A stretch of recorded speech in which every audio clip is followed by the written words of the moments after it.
Eu acho que tá rolando aí, ó. Aula 11, querido Léo Russo. O cara aí, se você não conhece o Léo Russo, procura aí conectar, ele vai divulgar os canais dele aí de rede social, tem muito vídeo bacana sobre tudo aí do Power Platform.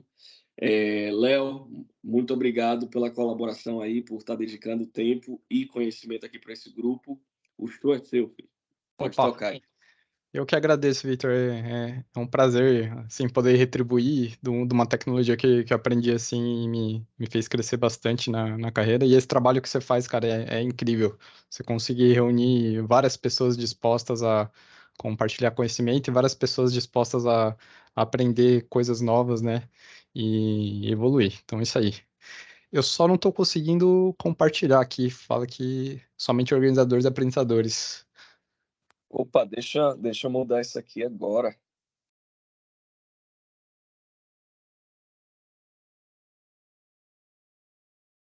O time ele deu essa zica porque vocês e os outros palestrantes, vocês foram convidados como apresentadores. Daí eu não sei Ah, tá. o que é que mudou nele. Mas vamos lá. Leonardo Russo,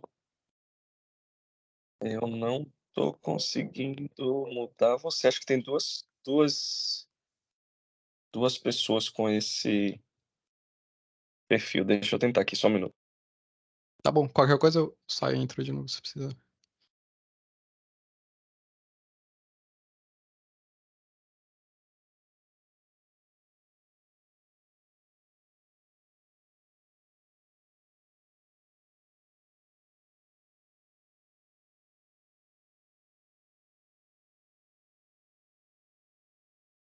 Deixa eu sair e voltar aqui, só um minuto.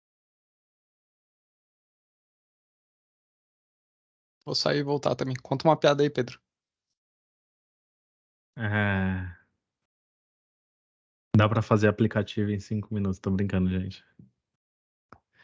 Piada infame, piada interna.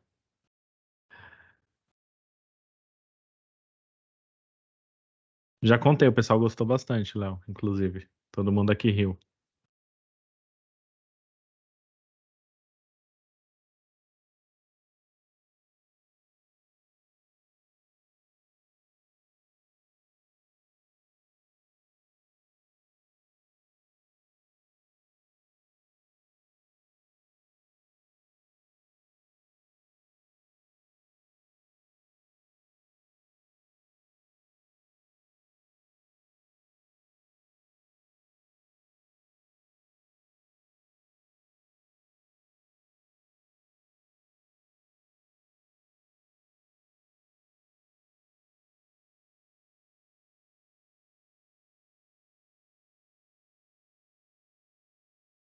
Agora vai, hein, Léo. Aí, agora liberou aqui, legal. Semana que vem a gente resolve isso aí. Ou na próxima aula, desculpa. A gente resolve. Desculpa aí, gente. Beleza.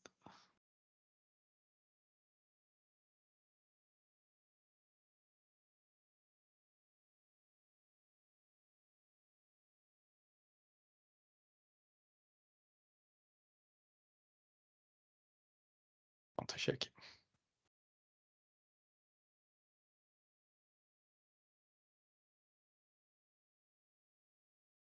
Bom, galera, boa noite. Para quem não me conhece, eu sou o Leonardo Russo. Eu venho trabalhando com Power Platform, especialmente Canvas Apps e Power Automate já tem uns pouco mais de 4 anos. Passei por algumas empresas grandes, atuando como desenvolvedor, Nestlé, a Bembev. Agora eu trabalho para uma empresa de Londres que chama Locodera. A gente desenvolve o que seria um add-on, né? Componentes de códigos para estender, né, a utilização da Power Platform, especialmente do Canvas App. A gente pode até falar disso na próxima sessão, onde eu apresento alguns, o que são, né, esses componentes, como é que eles estendem a usabilidade da plataforma, como é que eles são construídos. Mas hoje vamos começar dar os primeiros passos, fazer uma introdução aqui, ver como é que a gente conecta as ideias que o Vitor apresentou na última sessão com o que a gente vai ver hoje, tá? E entender principalmente, né, o que que tem no Model Driven, o que tem no Canvas App, quando você vai para um caminho, quando você vai por outro, quais são os benefícios, as vantagens e desvantagens de cada um, tá? Então, o Vitor fez uma geral lá do Model Driven, e eu vou mostrar um pouco desse lado no que a gente chama de Canvas App, tá? Ainda nesse ambiente do Dataverse. Porque as diversas camadas que a gente tem no Dataverse, a gente também consome ali dentro do Canvas App. Então, eu estou falando por exemplo, da questão dos security roles, né, que são os perfis de segurança. Na aula passada, a gente criou um perfil de segurança do gerente de pedidos, as soluções, as tabelas, os relacionamentos entre as tabelas. Então, todas essas características, essas features que a gente tem no Dataverse, a gente também vai consumir dentro do que a gente chama de Canvas App, que eu vou mostrar hoje para vocês, tá? E é um pouquinho diferente, como vocês vão ver, tá? Então, só fazendo um apanhado geral da última aula, para quem não estava aí, só para a gente conseguir conectar as ideias, né, que estão vindo antes com o que a gente está vendo hoje, o Vitor mostrou ali, né, o Dataverse, a gente falou bastante ali sobre o Dataverse, e o que é interessante é a gente entender que existem diversas camadas aí dentro do Dataverse. A gente não está falando simplesmente de um banco de dados, né? Claro que ali uma das coisas, o papel principal, eu diria, é a parte da gente armazenar os dados de uma maneira robusta, inteligente, sofisticada, mas a gente também tem outras camadas aí que vão agregar nesse serviço, que são as camadas de segurança. Então, por exemplo, a gente viu lá como a gente define, né, os perfis de segurança para cada um dos tipos de usuário que vão interagir com as aplicações. A gente tem a possibilidade de criar ambientes separados ali, com diversos perfis e tipos de administração que você pode impor sobre aquele ambiente.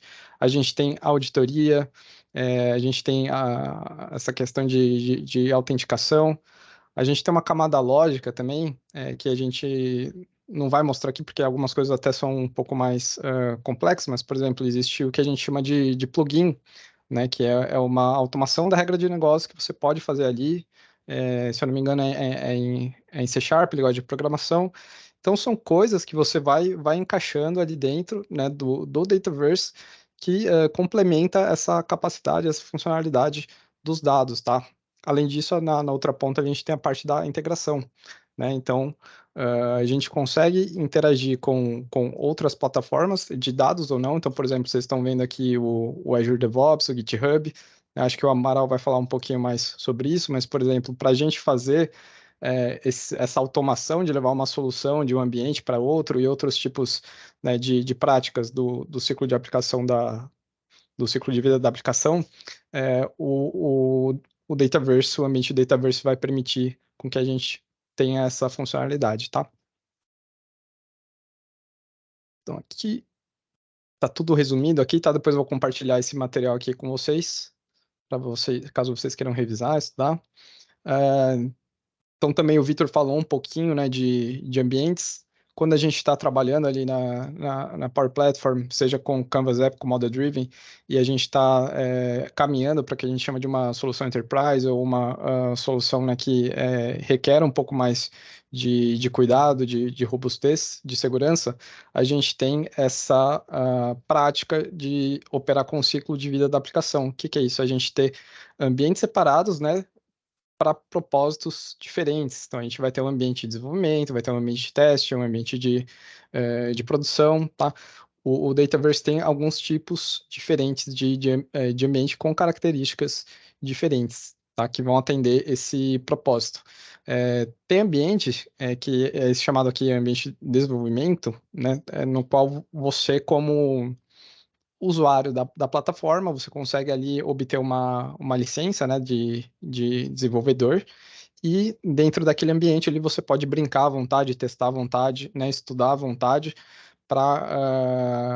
porque a gente sabe que no ambiente que a gente chama de default, que é o ambiente geral, né, da empresa, onde está todo mundo, ali tem o que a gente chama de DLP, né, que são as políticas de segurança da empresa, onde ela não vai permitir que você faça um monte de coisas, né, por questões de segurança. Então, esse ambiente de teste que você, como desenvolvedor, pode incluir ali, vai te permitir, né, explorar mais as possibilidades da ferramenta, sem ter esse tipo de trava, tá? É até esse ambiente que eu estou usando aqui hoje, eu vou mostrar para vocês.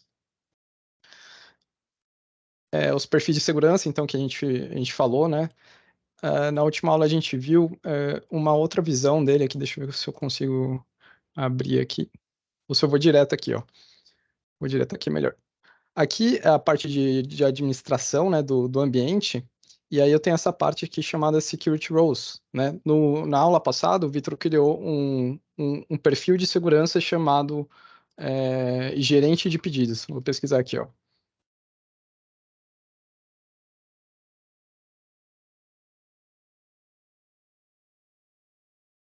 Gerente de pedidos. Então tem um perfil aqui, tá? Ele está dentro de uma unidade de negócio. Se eu entrar aqui, aí eu vou ver que tipo de direito, que tipo de acesso esse perfil tem dentro aqui desse ambiente. Então tá falando aqui, ó, que na tabela pedido, na tabela produto, ele tem algumas é, permissões, tá? Então ele pode criar, ler, escrever, deletar em nível organizacional, tá? Então isso aqui quer dizer que ele pode atuar dentro de um registro aí em nível organizacional. Quais seriam os outros níveis? Seria ele poder interagir com um item, né, que foi criado por ele mesmo, o que foi criado pela equipe dele, o que foi criado pela unidade de negócios, até a gente escala e chega no nível organizacional, que seria o mais alto, tá? Então, essa é uma das features mais interessantes do Dataverse, você poder, né, definir de uma maneira muito granular como é que um usuário vai interagir ali com os dados naquele ambiente, tá? Então, você garante uma camada de segurança muito boa.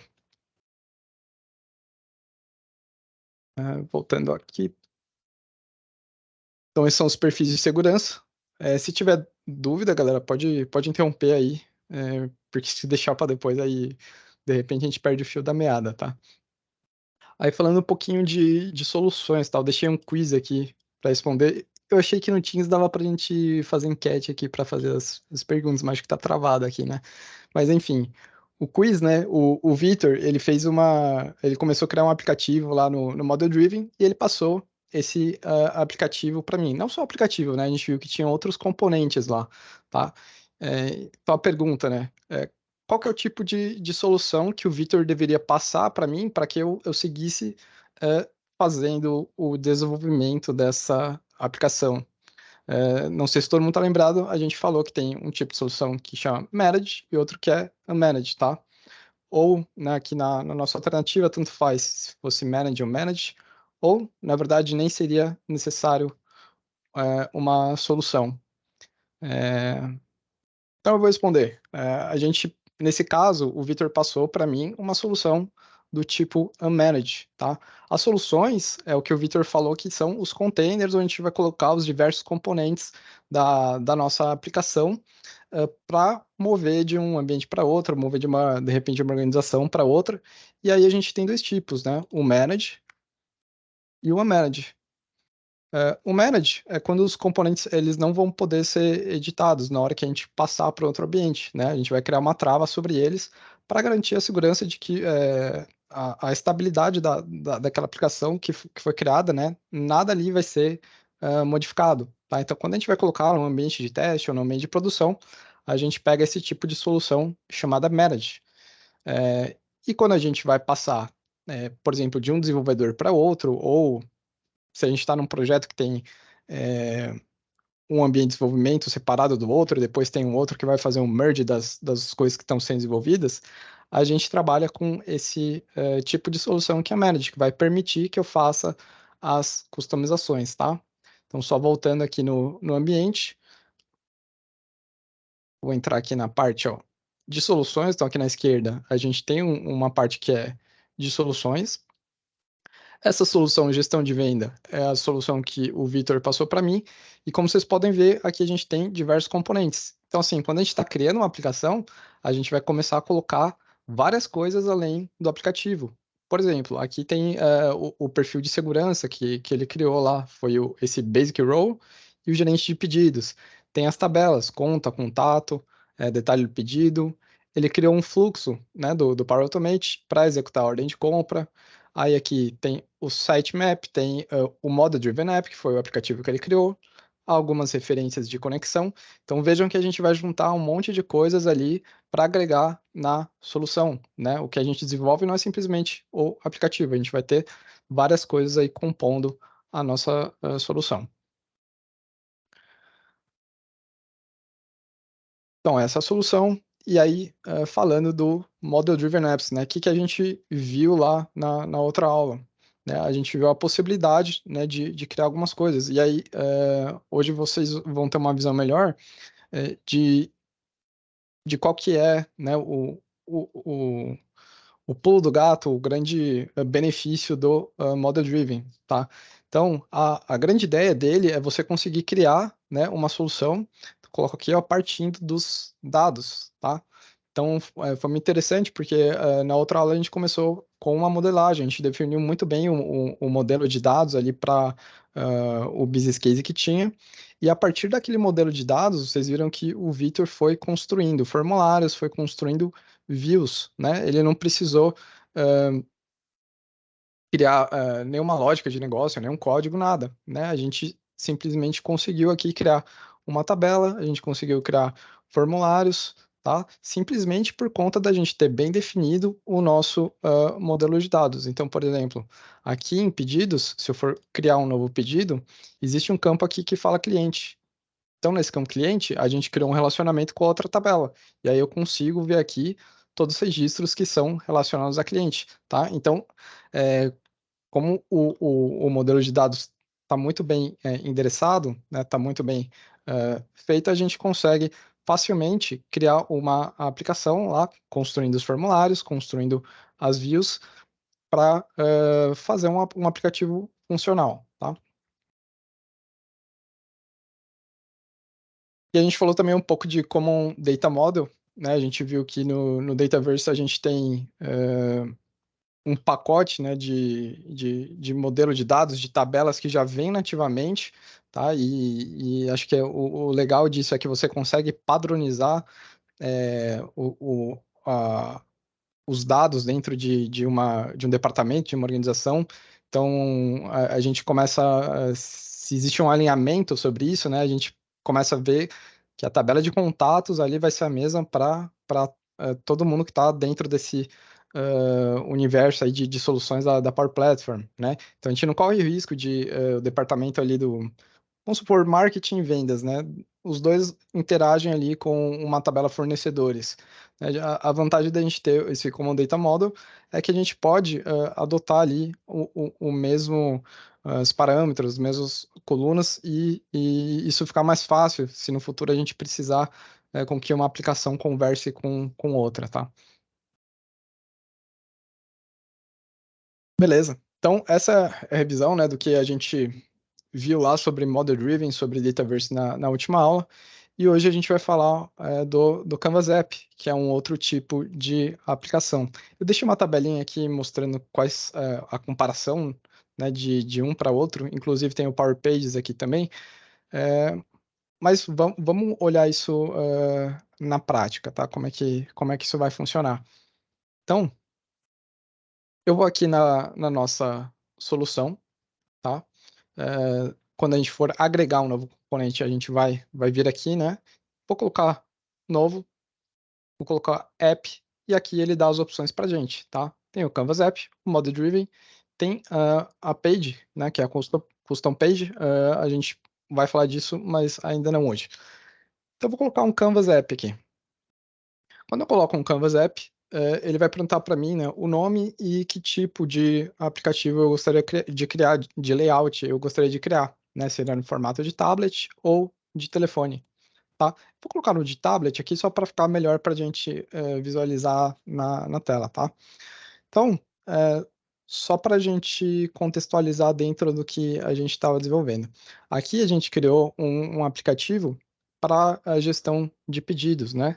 Então, a ideia era que você pudesse vir aqui e criar um novo pedido, colocar o nome do cliente aqui, colocar os detalhes do pedido e depois ir incluindo aqui, né, os produtos. Então, aqui eu posso procurar um produto e colocar uma quantidade, tá? Esse aqui é o layout padrão, né, do Model Driven, tá? Ele, como a gente viu, a gente parte dos dados e ele vai entregar tudo isso aqui para a gente de uma maneira muito robusta, muito eficaz. Só que existem alguns casos em que a gente precisa de algo um pouco mais customizado, tá? De repente, nesse projeto aqui que a gente está desenvolvendo, é, existe um requisito de que a gente precisa exibir os produtos numa tela, existe uma identidade visual, um UI, UX específico alinhado dentro da empresa, e aí a gente fica meio travado em relação a isso, tá? De repente não é essa a ideia que havia para o projeto. Então, nesse caso, uma das alternativas é a gente recorrer ao Canvas App, tá? E eu vou explicar já por quê. Então, eu vou colocar aqui, ó, visão, eu vou colocar gestão de produtos, por exemplo.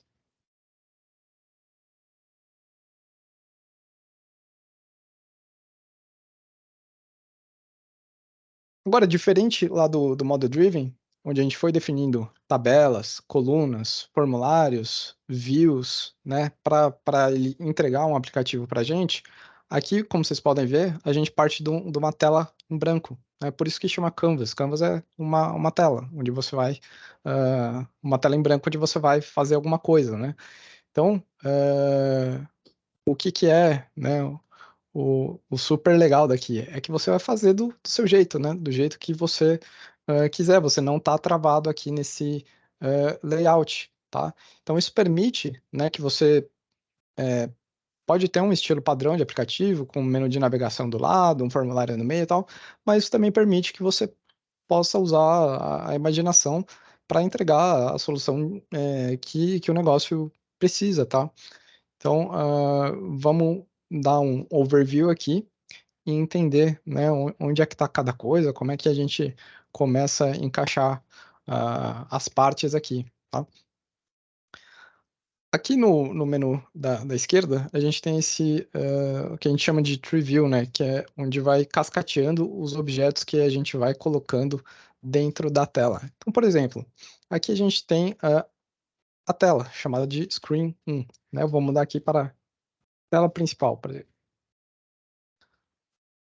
E dentro dessa tela, a gente vai começar a colocar objetos, tá? Então aqui, se eu for em inserir, eu posso ver, né, uma quantidade grande de objetos, mas eu prefiro vir aqui, ó, no menu da esquerda, a gente também pode inserir. Eles estão categorizados aqui, né? Esses são os mais utilizados. E aqui você tem vários outros tipos, tá? Então, por exemplo, se a gente quisesse colocar um botão, né, vou inserir aqui, eu tenho um botão na tela. Simples assim. Onde que esse botão vai parar? Bom, onde eu arrastar e soltar, né? Eu posso colocar aqui, posso colocar aqui. Então, veja que é totalmente livre, né? Você não tem alguma amarra de definição, tá? E conforme a gente vai fazendo isso, né? A gente vai populando aqui, né? Essa tree view, essa árvore aqui de objetos, tá? Então, vou colocar uma nova tela, por exemplo. Uma tela em branco. E aqui eu tenho outra tela.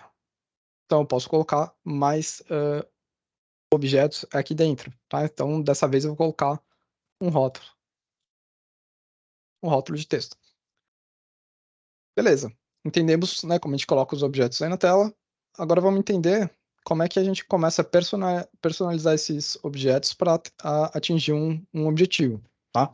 Então, todo objeto que a gente inserir aí, ele vai ter propriedades, né? Então, esse rótulo aqui que a gente acabou de inserir, se a gente vier aqui nessa parte superior, vocês vão ver que existem diversas propriedades referentes a esse controle, tá? Então, por exemplo, a propriedade que a gente está selecionada aqui chama text, né? A text basicamente vai definir qual que é o texto que está dentro desse controle. Então, eu posso vir aqui na barra de formas, mudar para 0 to hero, tá? Então, aqui eu mudei uma propriedade. Poderia mudar outras propriedades. Por exemplo, eu posso vir e mudar a cor. Então, tem uma propriedade aqui chamada color, né? Onde ele vai trazer para a gente aqui a cor. A gente pode escrever o nome da cor, a gente pode usar esse padrão RGBA, pode usar hexadecimal, Mas vamos fazer mais simples aqui, ó. Vou escrever color.blue, né? E aí eu mudo a cor do meu objeto para azul. Ainda mais fácil. Se eu vier aqui nesse painel da direita, eu vou ver todas as propriedades desse controle de uma maneira até um pouco mais amigável, né? Então aqui eu posso ver, bom, o tamanho da fonte, posso mudar, né, aqui para negrito, eu posso colocar itálico, posso alinhar no centro. Tenho diversas propriedades que eu posso mexer direto aqui, né? Simplesmente clicando no controle e ele faz as alterações para a gente. Então a gente não precisa necessariamente vir aqui acessar a fórmula para fazer essas modificações, tá? A gente tem esse painel aqui que ajuda a gente, tá? Tem uma outra aba aqui que é tá escrito Advanced, né? Mas ele organiza algumas outras propriedades que não são tão utilizadas, tá? Então, essa é a maneira que a gente vai alterar aí as propriedades do objeto para construir alguma coisa, uma interface aí que nos atenda, tá? E agora vamos entender como a gente extrai ações desses objetos, né? Que uma coisa é a gente mexer na parte visual, ótimo. Mas outra coisa é a gente começar, então, dar inteligência para esse aplicativo e fazer com que ele execute ações que vão atender o nosso requisito de negócio, tá? Então, por exemplo, esse botão aqui, posso mudar as propriedades dele, mas esse botão ele tem uma propriedade que diz respeito a um evento, né? Que é essa aqui chamada onSelect, né? Então, fazendo uma tradução livre aqui, seria ao selecionar. Ao selecionar, a gente vai falar o que a gente gostaria que acontecesse, né? Então, vou colocar aqui, vamos mudar o texto desse botão para próxima tela. E voltando aqui nessa propriedade onSelect,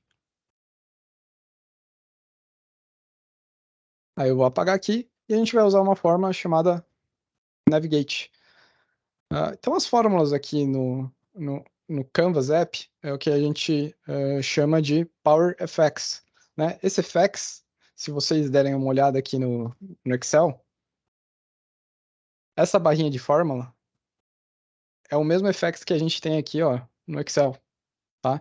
Então, a ideia por trás disso, né, foi assim, como é que a gente Não tá cria... mostrando sua tela, não mostrou o Excel Ah, não, tá. Léo. Aí que eu compartilhei só a janela aqui.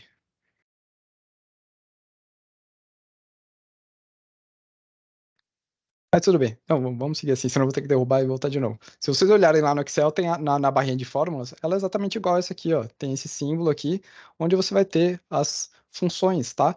E boa parte das funções que a gente tem aqui, elas são semelhantes ou até iguais às fórmulas que a gente tem no Excel. Então, por exemplo, antes da gente mexer aí na Navigate, vamos fazer uma outra fórmula aqui que talvez vocês estejam familiarizados ao mexer no Excel.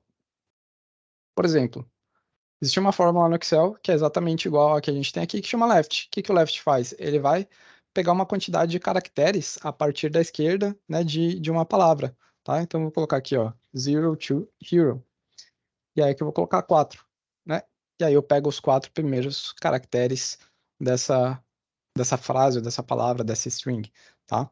Então, isso é muito legal porque assim, a pessoa que vem do negócio, a pessoa que vai se tornar um citizen developer, botar a mão na massa, ela vai já ter uma certa familiaridade com muitas das coisas que a gente vê aqui, tá?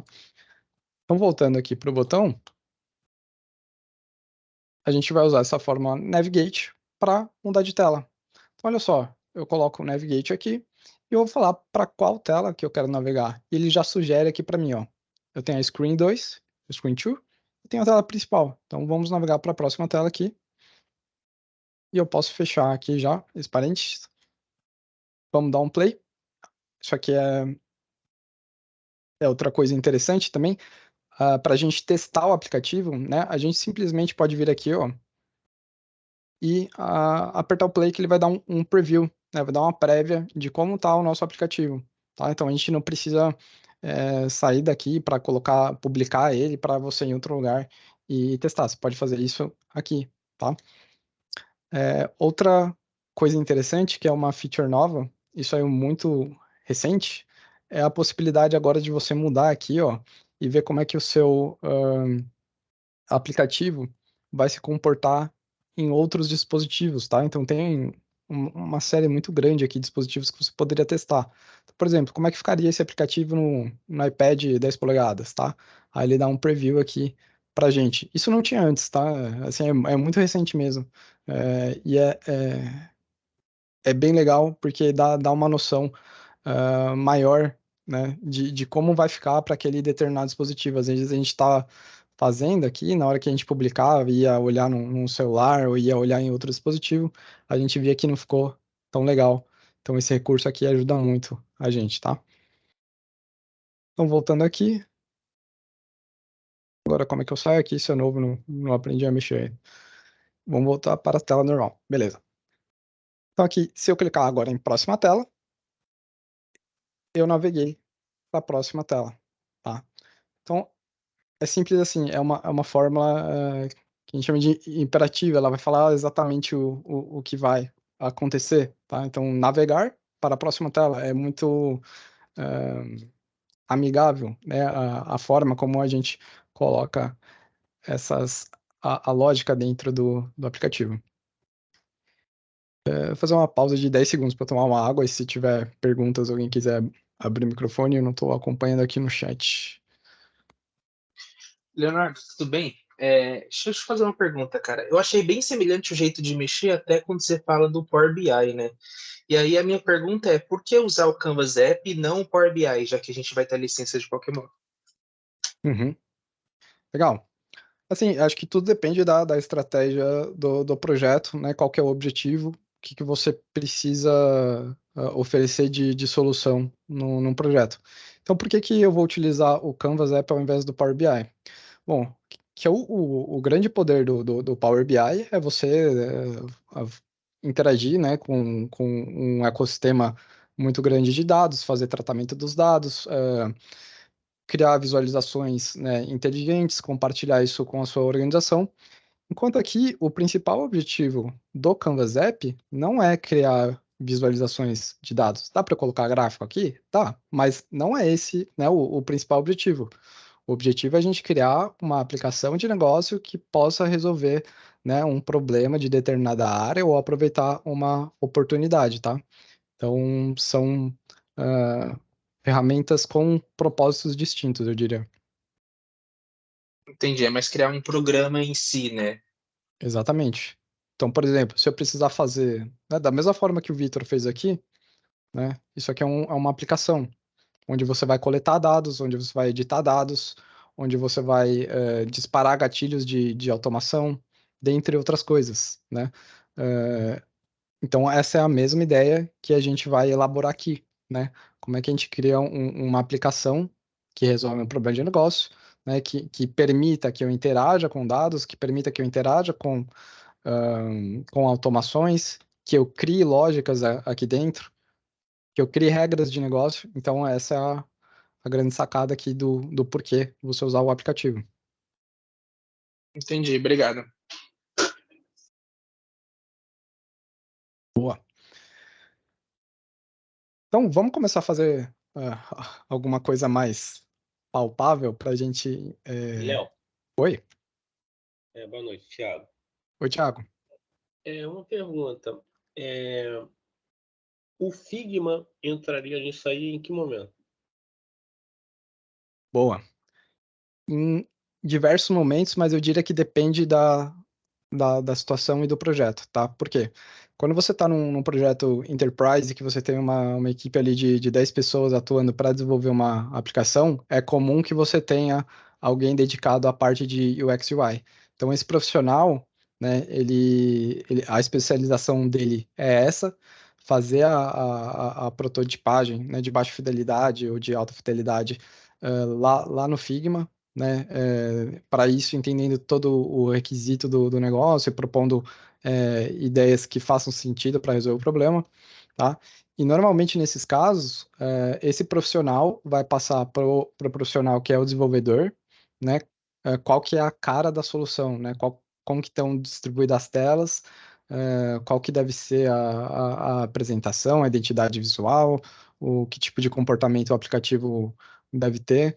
Então, essa é uma situação onde você tem um profissional que é especializado nisso e ele encaminha isso para o desenvolvedor só se dá o trabalho de desenvolver, que é a especialidade dele, né? Ele entende tudo do que está aqui dentro, as formas, as integrações, automações, tá? Ele já vem com isso pronto. Então, acho que é uma maneira de você ter mais qualidade, e de você, às vezes, não gastar tempo, né? Porque o desenvolvedor não necessariamente ele tem essa habilidade de criação de interface, de interpretação de problemas de negócio, de proposta de solução. Então, isso acaba deixando o time mais eficiente. Não, Ô, Léo, só a minha pergunta, contribuindo. a minha Perdão, pergunta, pode continuar. show, obrigado. A minha pergunta do Figma Uhum. era não com relação ao profissional em si, mas A integração? ele só faria o fundo de tela e mais nada? Não. O Figma, ele é uma ferramenta em que você pode criar a prototipação do aplicativo. Então, você vai Sim. um pouco além, né, de simplesmente desenvolver o design e o layout. Tá? O que é feito lá é uma proposta de solução que engloba, assim, a parte do design, mas também que engloba a parte de experiência do usuário e de uma proposta de solução. Então, o que esse profissional tá fazendo é entregar qual que seria a melhor maneira para você desenvolver essa solução em termos de experiência do usuário, em termos de interface. É como, por exemplo, vamos supor que a gente tem o arquiteto e o engenheiro. O arquiteto vai propor lá, né, qual que a ideia do projeto em termos visuais, em ambientação, em acomodação, em diversas coisas que vão tornar aquilo ali, né, uma construção interessante que atinge um objetivo. Enquanto isso, o engenheiro vai lá na parte técnica e vai executar os cálculos, vai ver o que é necessário.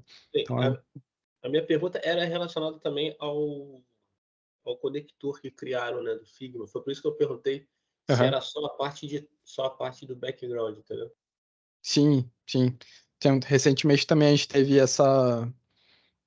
Não é tão recente, né? Mas a gente teve esse anúncio da gente poder começar com um protótipo lá no Figma e trazer, embarcar isso aqui para dentro, mas ainda é muito novo, né? Você não vai entrar aqui com o aplicativo pronto, ele vai gerar um layout assim semi-configurado para você, baseado no que você criou lá no Figma. Não são todas as coisas que você pode trazer, importar aqui já pronto.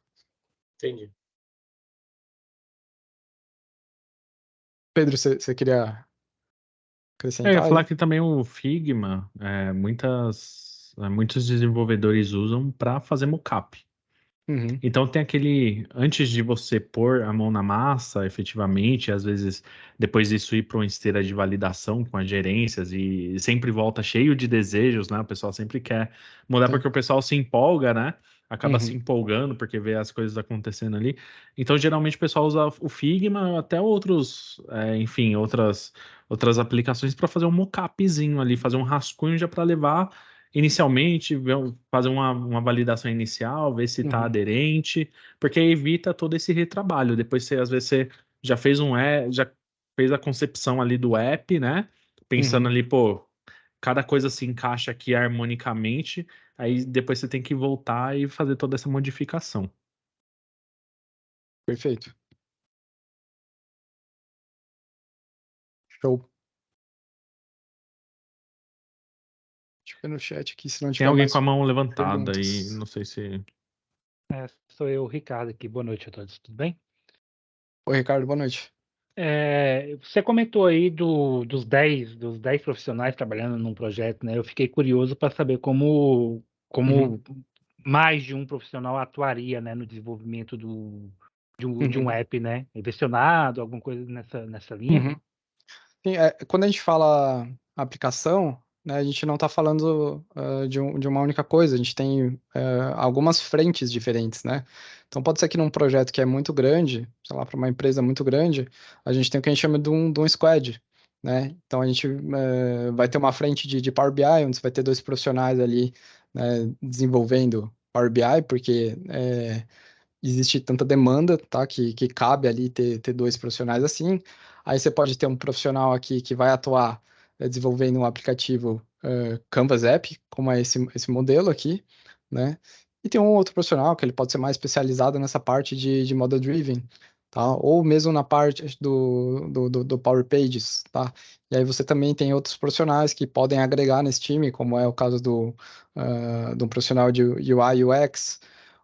Você pode ter um profissional que seria um arquiteto de soluções que vai orientar o time, né, qual é o melhor caminho para seguir ali dentro do escopo daquele projeto. Você pode ter um desenvolvedor que não vai atuar nem fazendo o Canvas App e nem o Model Driven, tá? Ele pode ser que ele esteja atuando para fazer integrações que vão exigir um conhecimento técnico mais elevado na parte de codificação, de programação, ou ele vai estar ajudando aqui a desenvolver um componente para ser utilizado aqui dentro do aplicativo.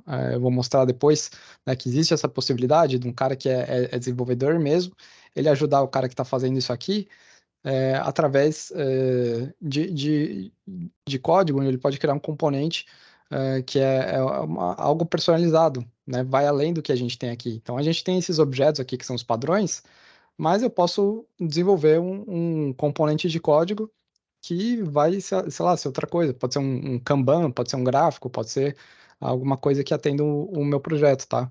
Então, nesses squads, você tem, né, vários tipos de profissionais. Poderia também ter um profissional que é especializado em automação. A gente sabe que um braço aí da Power Platform é de automação robótica, né, RPA. Então, assim, são diversas frentes que você pode ter num projeto que você acaba tendo mais pessoas ali.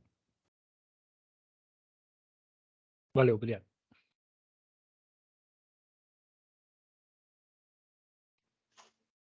Boa noite, Leonardo. Tudo bom? Oi, boa noite. Eu queria tirar uma dúvida em relação a conectores e integrações que se a gente pode utilizar Uhum, no desenvolvimento, sim. no momento do desenvolvimento do app. Uhum, E, tipo, a gente pode fazer uma conexão com outro sistema e a uhum, gente pode devolver essas informações para dentro uhum. poder dar a saída e entrada também dessas informações. Sim, legal. Uma boa pergunta. É até uma coisa que a gente ia abordar, tá? Então aqui vou só abrir o board aqui, que acho que fica mais fácil da gente visualizar. Quando a gente está falando de Power Platform, já que a gente está falando de Canvas App, né, a gente tem o que a gente chama de conectores. Tá? Os conectores, eles que vão permitir a gente se comunicar com outras plataformas, outros sistemas, tá?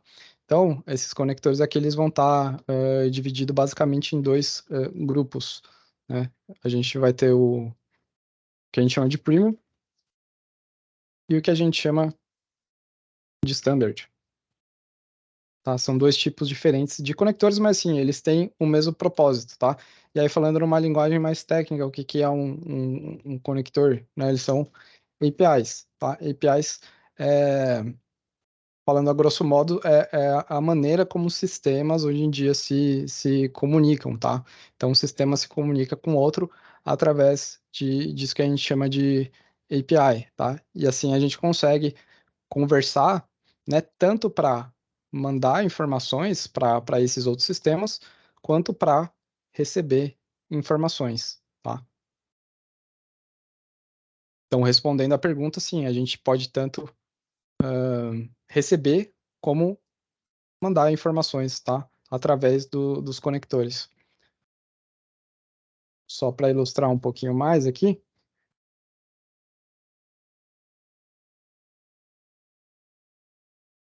se a gente vir aqui, ó, em conectores, você vai ver toda uma gama de produtos e plataformas que existem um conector já pré-definido aqui para Power Platform, tá? Então, aqui nesse universo, o que que é um conector?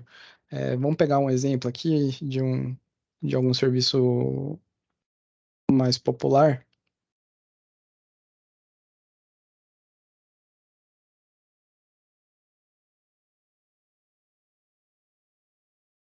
Deixa eu ver um que não seja do Office mesmo. Sei lá, vamos falar o chat GPT, o OpenAI, tá?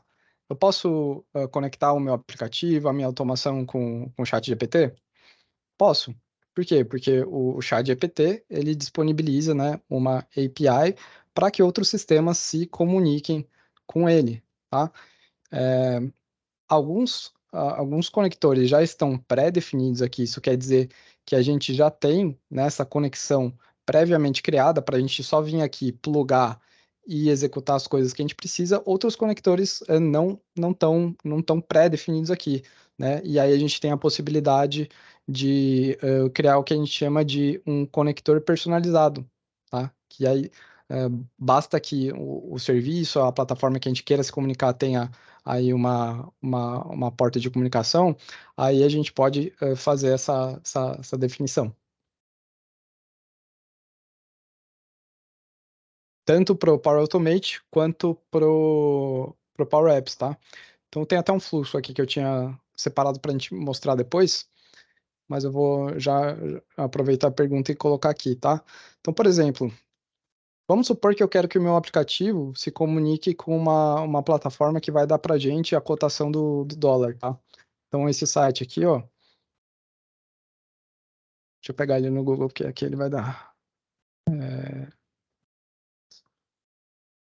Então, esse site aqui, ele disponibiliza um serviço para a gente obter a informação aqui de alguma moeda, tá? Então, basicamente, o que a gente faz? A gente faz uma chamada, ele tá mostrando aqui para a gente um exemplo, tá? Vou mostrar como isso acontece no navegador. Então, se eu viesse aqui e colocasse, ó, ele ia devolver para a gente isso aqui, tá? Isso aqui é o que a gente chama de JSON, é uma resposta, tá? Nesse formato aqui. E através desse formato, o nosso fluxo, o nosso aplicativo, né, consegue decodificar isso e ler. Então a gente tem algumas propriedades aqui, como por exemplo, ó, a máxima, a baixa, a variação, a porcentagem, o timestamp, tá? Então ele vem nesse formato aqui e devolve isso para a gente no aplicativo, tá? Então é, essa ação que eu defini aqui para fazer essa chamada que eu mostrei para vocês aqui no navegador. Então, se eu executar aqui, ó,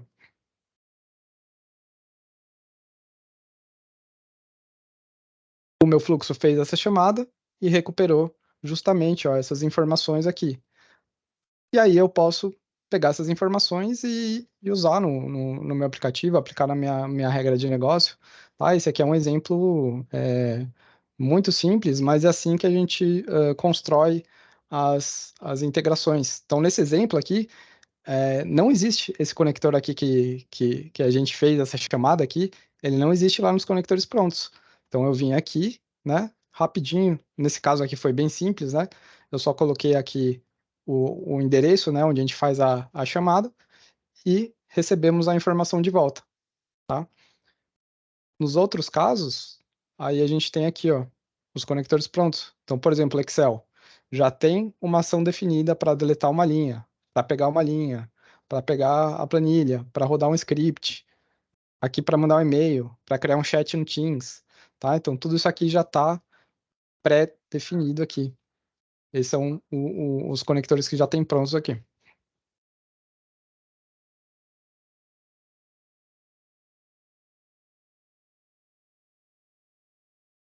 Beleza? Ok. Então, acho que a gente está quase no tempo aí. Eu vou matar o que a gente tem aqui.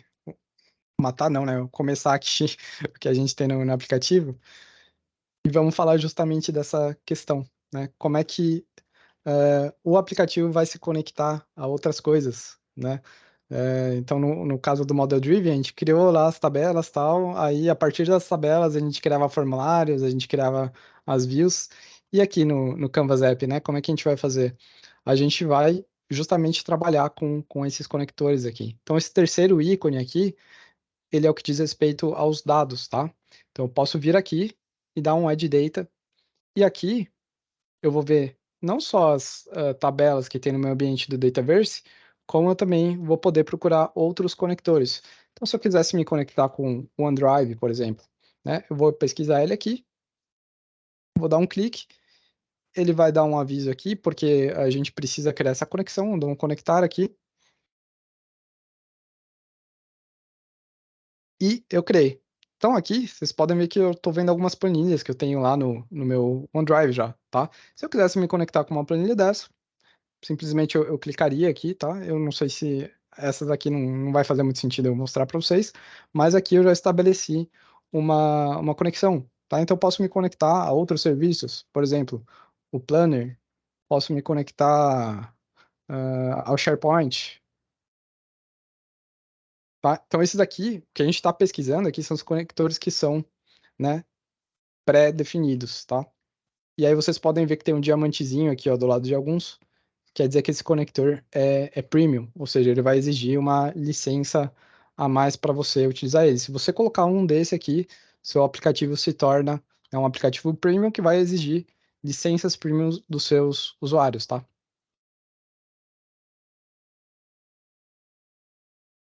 Joia, então vamos nos conectar a uma tabela aqui do Dataverse. Na verdade, eu já tinha deixado aqui as tabelas, ó, atividades, contas, contatos, detalhes do pedido, tá? Então só essa. Pode falar. O próprio Dataverse, ele é premium? É. Dataverse requer uma licença premium. Tá? Então aqui eu já tenho as tabelas que a gente criou lá na solução, mas se eu quisesse adicionar mais alguma, vou pegar uma aqui qualquer, por exemplo, é simplesmente eu achar aqui, pegar uma qualquer, vai, cartas, não sei o que tem dentro dela, mas... Então ele vai estabelecer essa conexão e aí agora eu tenho cartas aqui dentro, tá? Então é assim que a gente vai juntando, criando as conexões aí para consumir aqui dentro do aplicativo. Então, a gente tem uma tabela lá, que é a tabela de produtos, ó. Essa aqui eu populei previamente, tá? E eu coloquei alguns notebooks aqui, por exemplo, tá? Para ser os nossos produtos. Então tem uma série aqui, tá? E aí é o que eu estava falando para vocês. De repente, a visualização que a gente quer ter não é uma lista, né? A gente gostaria de ver isso numa galeria, tá? Então vamos entender como é que a gente pode dar um outro tipo de visão ao aplicativo, tá? Eu vou inserir aqui o que a gente chama de galeria, tá? A galeria, ela nada mais é do que um objeto que vai consumir dados tabulares, tá? Então a gente sempre vai conectar isso aqui numa tabela, só que em vez da gente mostrar coluna por coluna, a gente mostra cada uma das linhas aqui, ó, de uma maneira um pouco mais flexível, de uma maneira um pouco mais amigável, tá? Não aquela tabela quadradona, tá? Se você separar, a maioria dos aplicativos que a gente, né, interage aí na versão mobile trabalha com esse conceito de galeria, tá? Então aqui ele colocou para mim alguns dados fictícios, né, que vêm por padrão aqui, mas eu gostaria de me conectar àquela tabela lá chamada produtos, tá? Então, na verdade, aqui eu tô só com a carta, não foi nesse aplicativo que eu coloquei. Vou colocar aqui produtos. Então, digito produtos aqui, estabelecer uma conexão. Da mesma forma, se eu quiser, eu posso remover a conexão, tá? Então, vou remover essas cartas aqui. E agora, vou simplesmente aqui, ó, Data Source, colocar produtos. Então, quando eu faço isso, né, com um clique ali, você pode ver que ele trouxe para mim os produtos aqui, né? Trouxe a foto, trouxe o nome, trouxe o valor de cada um dos produtos, né? Então, isso dá para a gente a liberdade de criar um outro tipo de visualização, né? Então, se eu não quisesse ver, assim, por exemplo, eu quero ver distribuído em 3 colunas, eu posso colocar assim, tá? A gente tem essa propriedade aqui, o wrap count, que vai dizer para a gente quantas colunas tem aí. Então, de repente, para atender um requisito de negócio, ao invés da gente fornecer isso aqui numa lista, né, como é o caso aqui do Model Driven, faz sentido para o usuário ter um contato visual com aquele produto para ter uma experiência melhor, tá? Então, esse é um recurso que a gente tem aqui. Dá para a gente construir isso no Model Driven? dá para a gente construir isso no Model Driven, mas não com o padrão que a gente tem aqui dessa visão tabular, né? Aí a gente precisa partir para um outro tipo de recurso, tá? Mas, resumindo, o Canvas App dá para a gente essa liberdade aqui de ir montando o aplicativo com a cara que a gente quiser, tá? E aí, só para encerrar, mostrar uma forma que o nosso aplicativo aqui vai interagir, né, com o Dataverse, tá? Então, voltando aqui na nossa solução,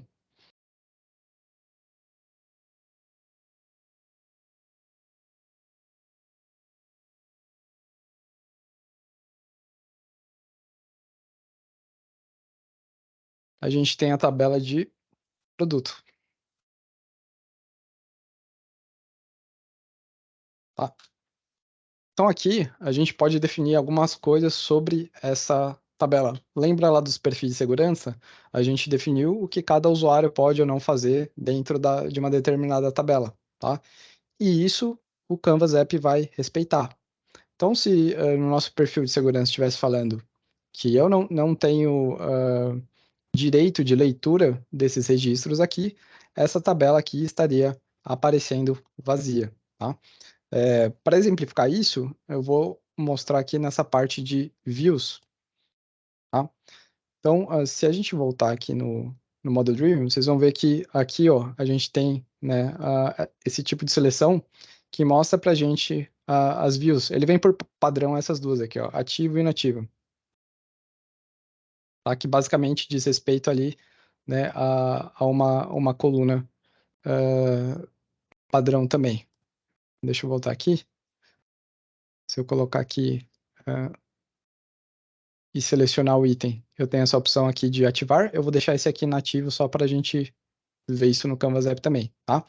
E aqui eu criei uma view personalizada chamada top de linha. Então, quando eu seleciono essa aqui, eu vou ver só o que eu classifiquei aí como os melhores notebooks, tá? Então, como é que eu fiz isso? Aqui em soluções, na solução, indo nessa tabela, eu posso vir aqui e criar uma nova view, tá? E aí a gente pode definir o que vai ter nessa view, tá? Então, vamos falar que esse aqui é o custo-benefício, o nome dessa view. E eu vou dar um criar aqui. Então, aqui, da mesma forma que a gente cria, né, a tabela lá para ser mostrada no Model Driven, eu posso vir e criar aqui, tá? Então, por exemplo, nesse caso aqui, eu posso dar um filtro e, na verdade, antes de eu dar o filtro, vamos acrescentar mais uma coluna e colocar, né, acho que é preço, o preço, tá? E aí eu vou colocar aqui que eu quero filtrar tudo que for menor que 3.500, vai. Não sei se vai sobrar algum. Aí, sobrou um aqui, tá? Então, criei uma view aqui, vou salvar e publicar. Uma view chamada custo-benefício.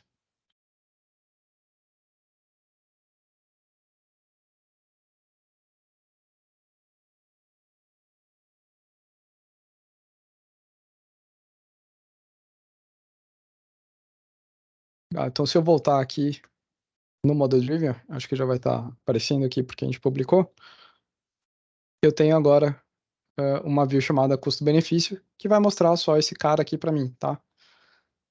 Então, a mesma coisa, essa mesma funcionalidade, a gente pode aproveitar aqui no Canvas App, tá? Eu tenho acesso a essa view. Então, se eu vir aqui, ó, eu posso colocar a view top de linha. E aí eu vou ver só os produtos que estão alocados nessa view. Posso colocar só os inativos. Posso colocar só os ativos, tá? Então, aqui a gente consegue construir os filtros da maneira que a gente quiser, através de regras, né? Então, vou tirar o que está aqui, ó. Só lembrando, produtos é o nome da tabela, tá?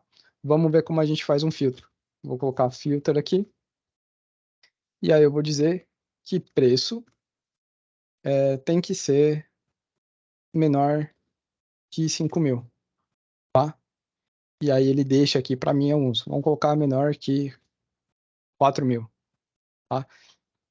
Então, assim, com uma lógica simples, a gente constrói, sim, né, o filtro aqui, a gente pode colocar N outras lógicas aqui, né, mas a gente também tem essa capacidade de utilizar a view, tá?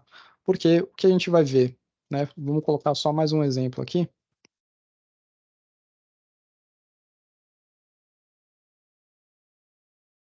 Se eu quiser fazer uma pesquisa aqui, ó, e colocar um text input, texto aqui, e falar,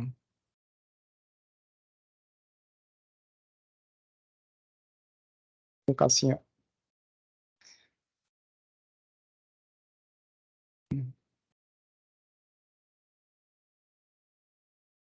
colocar um emojizinho aqui, pesquisar produto. Aí daí eu coloco essa barra de pesquisa aqui em cima e eu quero que o meu usuário digite alguma coisa aqui e seja pesquisado aqui, tá? Então, aqui nessa tabela, né, que está sendo consumida pela galeria, eu posso fazer o seguinte, posso digitar essa fórmula aqui chamada search, que ela vai atuar como um filtro, tá? E aí ela fala para mim, você quer buscar por qual texto? E aí simplesmente eu vou vir aqui, ó, e referenciar esse controle aqui chamado text input, .text, tá? Então eu quero o texto que está aqui, e agora ele vai perguntar qual é a coluna pela qual você quer pesquisar. Então, se eu não me engano, aqui é nome. E eu vou fechar aqui. Tá? Vou dar um play aqui só para a gente testar se está funcionando. Vou pegar um Samsung. Tá? Legal, funcionou. Nesse caso aqui, a gente não vai ter nenhum problema. Não temos o chamado aviso de delegação, a gente vai falar disso depois, mas resumindo, algumas funções, algumas pesquisas, alguns filtros que a gente precisa executar, eles estão submetidos a um limite, tá? Então, em termos de performance, para criação, para executar uma pesquisa, uma query, a gente tem algumas limitações aqui no Canvas App, tá? Então, esse seria talvez um lado negativo dele, mas se a gente, né, tiver uma estratégia inteligente, boa o suficiente, a gente consegue construir, né, coisas adequadas, tá? Então, uma saída dessas aqui é você, por exemplo, ter uma view específica, né, que vai trazer para você as informações que você precisa. Aqui a gente tem 10 itens, mas imagina que a gente tem uma tabela com 50 mil itens, né? Então, a gente, sempre que a gente tiver um motor por trás entregando isso para a gente aqui no Canvas App, vai ser melhor para a gente, tá?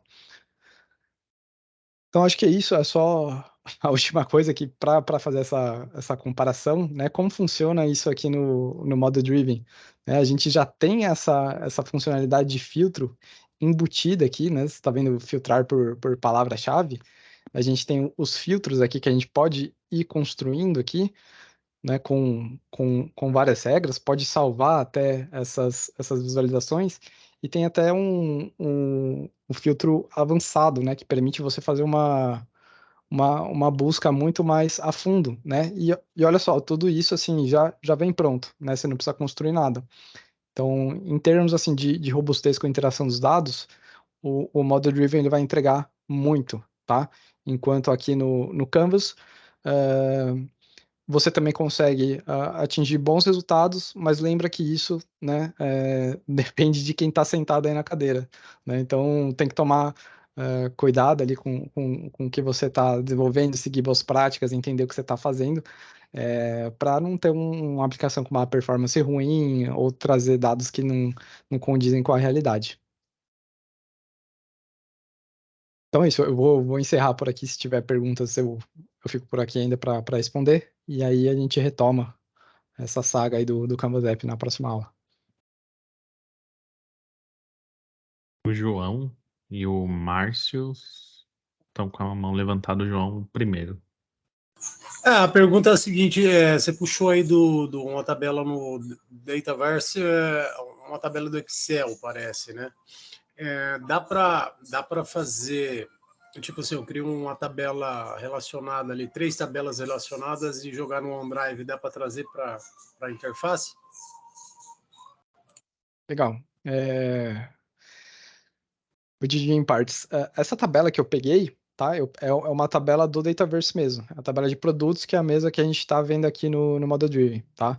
Aí, respondendo sua pergunta, teria como eu criar, né, algumas tabelas no OneDrive, ali dentro do Excel, e trazer para cá?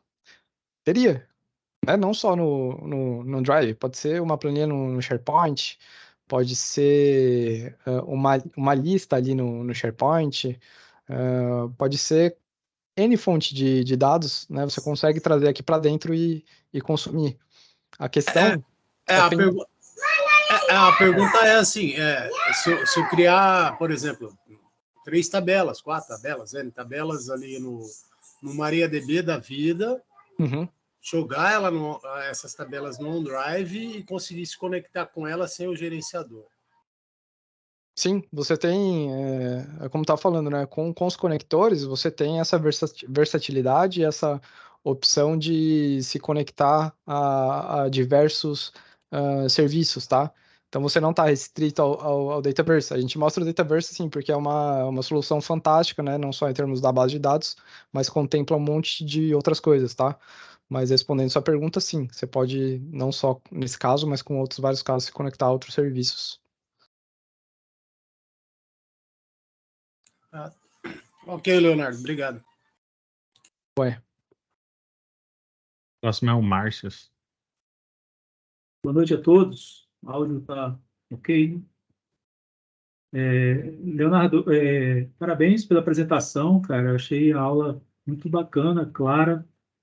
Principalmente eu, como engenheiro civil, me metendo nesses power apps da vida aí, rapaz, é uma clareza muito interessante. E vai dando ideias, né? Sim. Então, é muito comum na minha área a gente criar, usar o Excel, né, para capturar dados dos colegas, né, onde eles estão trabalhando, nas atividades que eles estão fazendo. E muitas das vezes, né, sempre tem um que quer melhorar o Excel, né, sempre tem um que quer mexer, a gente tem que estar travando tudo. Então, fazer uso do Model Driven para utilizar como entrada de dados nessas tabelas, seja ela no Excel, seja ela nas listas do SharePoint, né? Para depois disso, talvez ler no Power BI, é uma opção muito interessante, né? Uhum. Sim, Esse sim. seria um caminho mais inteligente, né? Sim, acho que o grande negócio aqui das soluções de aplicativo de negócio é você dar mais eficiência, mais clareza, mais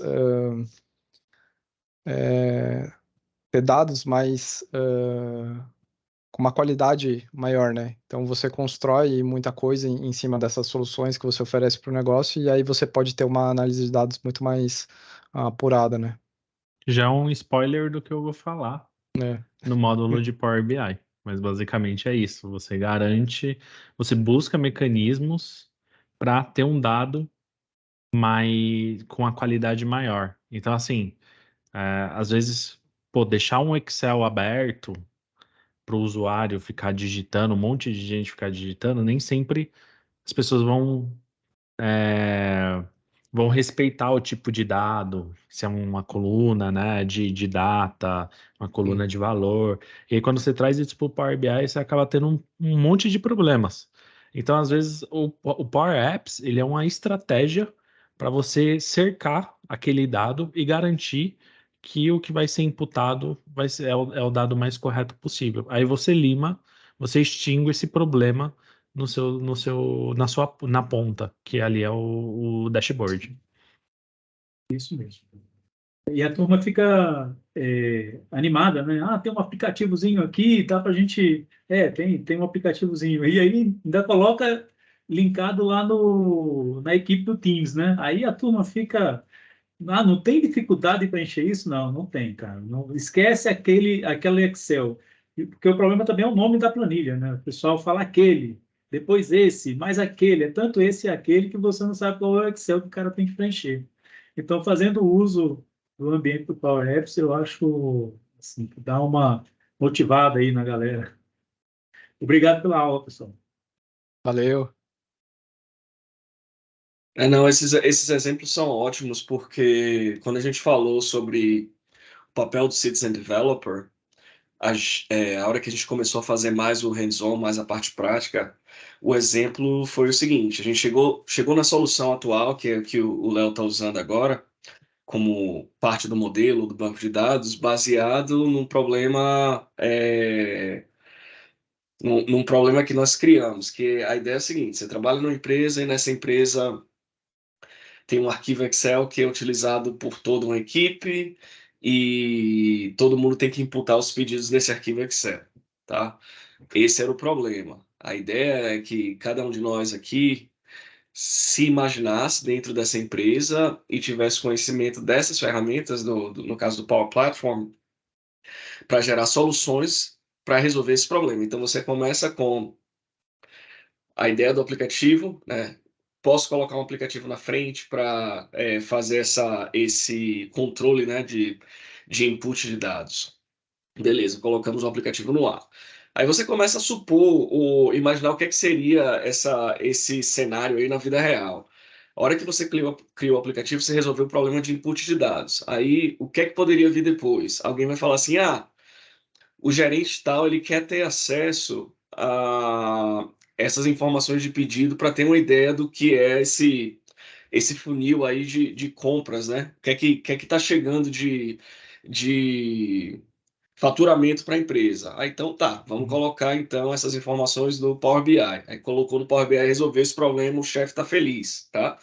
Aí chega a galera que trabalha com vendas e fala assim, as informações estão chegando bem no Excel, o chefe está feliz de ver essas informações no dashboard dele, mas a gente não está tendo como controlar os dados de venda. Eu não sei quem é responsável pelo que, fulano tá vendo o quanto que eu estou vendendo e tá vendo o quanto que eu vou receber de comissão, isso está gerando ciúme, está dizendo que eu tenho preferência com o gerente de vendas e por aí vai. Como que a gente segrega isso? Eu vou colocar numa base de dados. O que é que faz sentido? SharePoint, Dataverse, e aí você vai criando versões dessa solução para resolver problemas que não existiam lá na ponta, porque era tudo no Excel, mas são problemas secundários a uma solução que você colocou no lugar ali para resolver o problema do Excel em primeiro lugar, tá? Então, essa é a vida do Citizen Developer.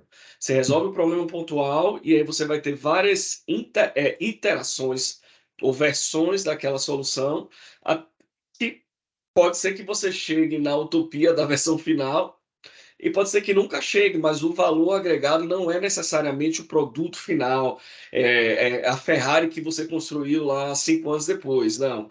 O valor agregado do Citizen Developer são essas correções ou essas melhorias ao longo da história, tá? Você desenvolver essa habilidade de dizer, cara, aprendi sobre conectores, e o meu sistema, o meu Excel, eu uso ele para imputar os dados no ERP.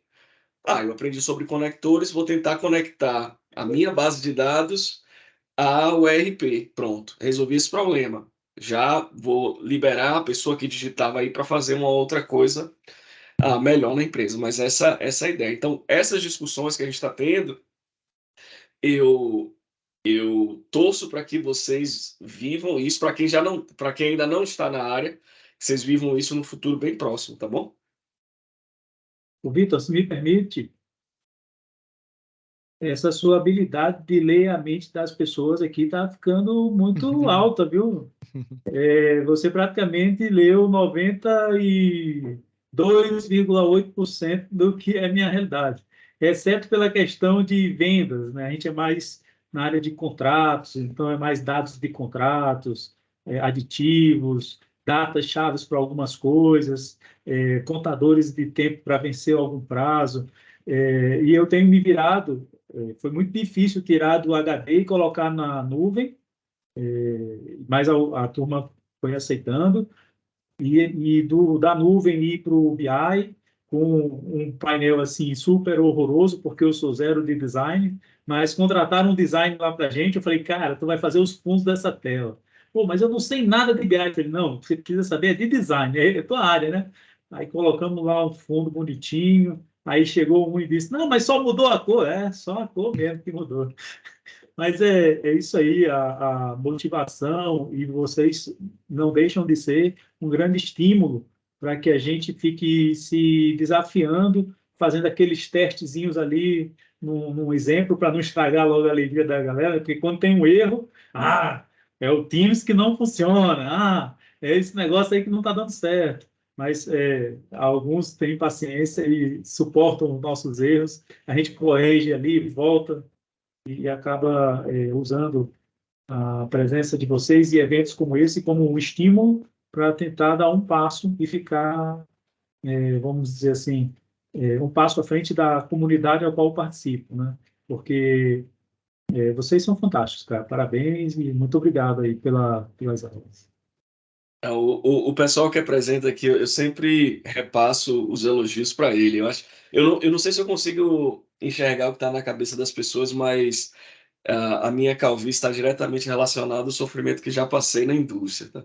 Então, tem muita estrada que a gente já caminhou e sabe que os problemas são similares. Apesar de atuar em produtos finais diferentes, a gente vê que essas situações aí são similares, independente das indústrias.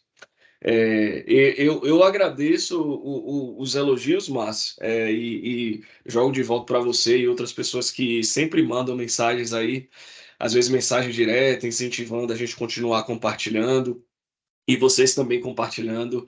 Eu acho que essa comunidade que realmente é um show. Não só o Zero to Hero, mas a comunidade de aplicativos voltados à área de negócio, ela realmente dá um show de colaboração. É uma grande família, as pessoas elas têm o interesse de ajudar uns aos outros no geral. A maioria das pessoas que eu conheço, elas fazem isso porque tem o coração realmente em querer ajudar, abençoar outras pessoas e é assim que a gente vai crescendo. Eventualmente, é a lei da semeadura mesmo. Eventualmente, o bem que se faz, ele volta para a gente mesmo, né? E eu tenho certeza que Léo, Pedro, a turma que está aí apresentando, ninguém faz esperando um tipo de retorno direto, mas é a lei da semeadura. Sempre volta para nós. Entendeu? Obrigado aí pelo apoio, tá, Márcio? Tem mais duas pessoas aqui. O Pedro, se quiser fazer o co-host aí, fica à vontade, viu? Não quis lhe cortar, não, por favor, viu? Não, pô, fique em paz. Eu vi que o pessoal tava na fila aqui, né? Eu falei, pô, deixa eu. O Léo, ele falou que não tava conseguindo enxergar. Eu falei, deixa eu ir ajudando o Léo, né? Vai ser. Mas pode tocar. Pronto, a gente tem Ricardo aqui, Ricardo Harrison, e depois o Thiago Farias. Ricardo, se estiver aí na ativa, pode abrir o microfone e fica à vontade. Estou aqui sim, é Harrison. Pronto. Duas perguntas. Primeiro, Leonardo, aquela lupinha ali que você fez rápido, cara. Como é que você colocou ela? Como é que você colocou ela ali? Boa. Porque eu coloquei ícone na mão e. Uhum. Boa, isso aí é as coisas que a gente vai aprendendo aí, o passar do tempo, né? Todo mundo vem, coloca o ícone aqui, aí Da coloca em lupinha, cima da barra de pesquisa. Isso aqui é nada mais que um emoji, né? Você pode usar os emojis que eles são caracteres também, né? Então aqui no Windows você pode apertar o iniciar, né? O Windows e ponto, que ele vai abrir aqui essa pesquisa aqui de emojis. Você pode usar os emojis. Que não tá aparecendo na tela pro pessoal, tá, Léo? Deixa eu ver se aqui aparece. E agora? Ou até pegar da web, né? Ou pegar da web copio, também. às vezes, da web e tal. Isso. Não, eu só perguntei porque ele fez rápido ali, né? Você coloca um emoji aqui e fica tudo certo. A outra pergunta acho que talvez seja um pouco mais técnica, assim, né? A gente tem um problema hoje que a gente está muito na dúvida, né? Entre usar um conector premium que faça uma conexão num banco de dados da SQL Server e ir para o Dataverse. Eu queria a opinião de vocês sobre um ou outro, né? O que se deve se levar em consideração, né? Para optar, né? Ou você levar ali sua estrutura de dados e recriá-la, né? Dentro do Dataverse, ele baseado no aplicativo que você está desenvolvendo, ou você ter essa estrutura já no banco de dados relacional, seja ele SQL Server ou outros afins. Eu vou dar minha opinião e a turma, o Léo, o Pedro, ou quem tiver mais também na fila aí, pode dar opinião. que acontece? Você tem essa ideia do conector premium no Automate, no Apps. Se você já tiver a licença, eu talvez fosse nessa direção. A ideia do Dataverse utilizar um SQL como uma tabela virtual, o que ela te permite é que você pode usar tabelas que você construiu dentro do Dataverse de forma relacional às tabelas virtuais do SQL Server. Então, toda a funcionalidade de filtro, pesquisa avançada, exportar para o Excel, tudo aquilo que a gente viu de forma rápida aí dentro do Dataverse, você teria com uma tabela virtual cujos dados estão sendo populados através de conector de tabela virtual. Então, você está juntando duas tecnologias, só que a quantidade de dados que você tem dentro do SQL, do seu banco SQL Server, ele não seria contado dentro do Dataverse. Tá? Então, você expõe os seus dados dentro do Dataverse, você vai ter um aplicativo do tipo Model Driven App, e por aí vai, simplesmente por conectar essa fonte de dados externa. Então, na minha opinião, a sugestão é utilizar tabelas virtuais se você já tem algum tipo de informação dentro do Dataverse. Tá? Se você ainda não tem, talvez, e tiver o conector premium, aí utilizaria o conector premium mesmo. Entendi.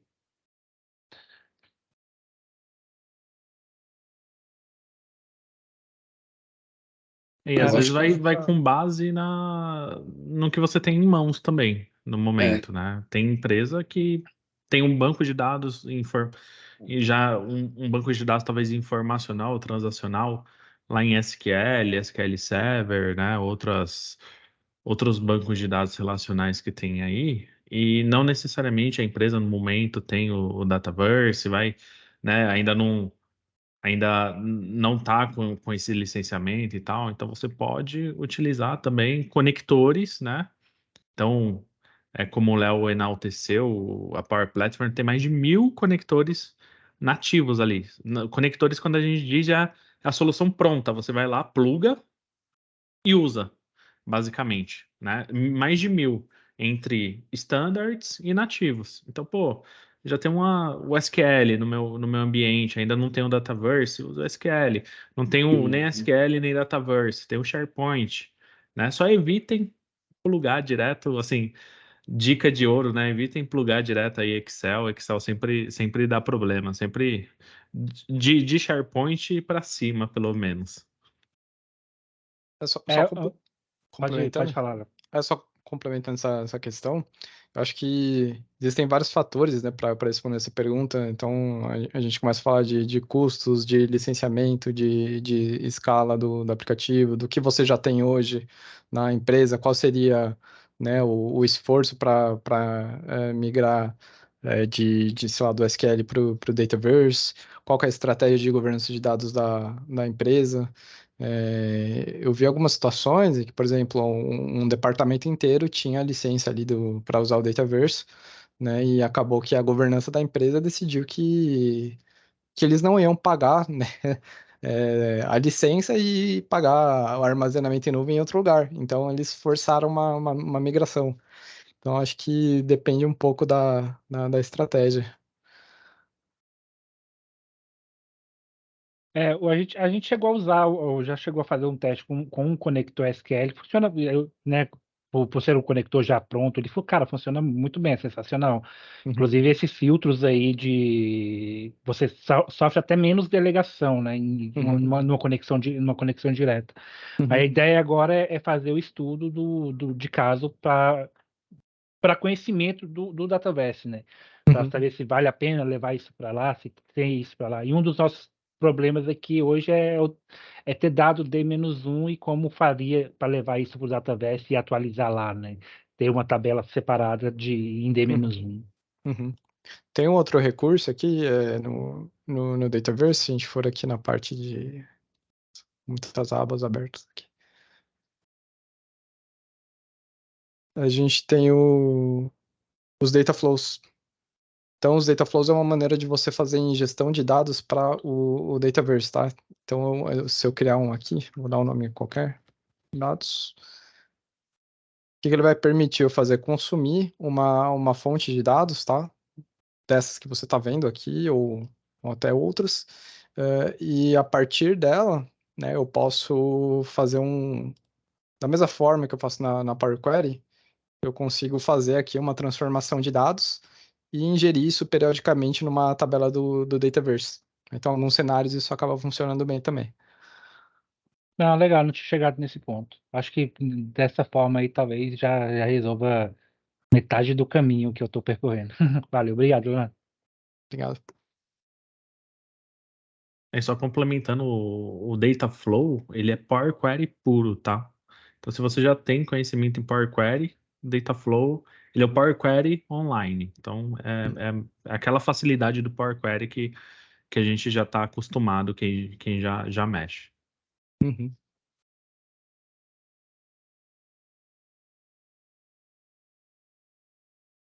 Vamos lá, Thiago. Continuando nessa pegada aí do Dataverse versus SQL,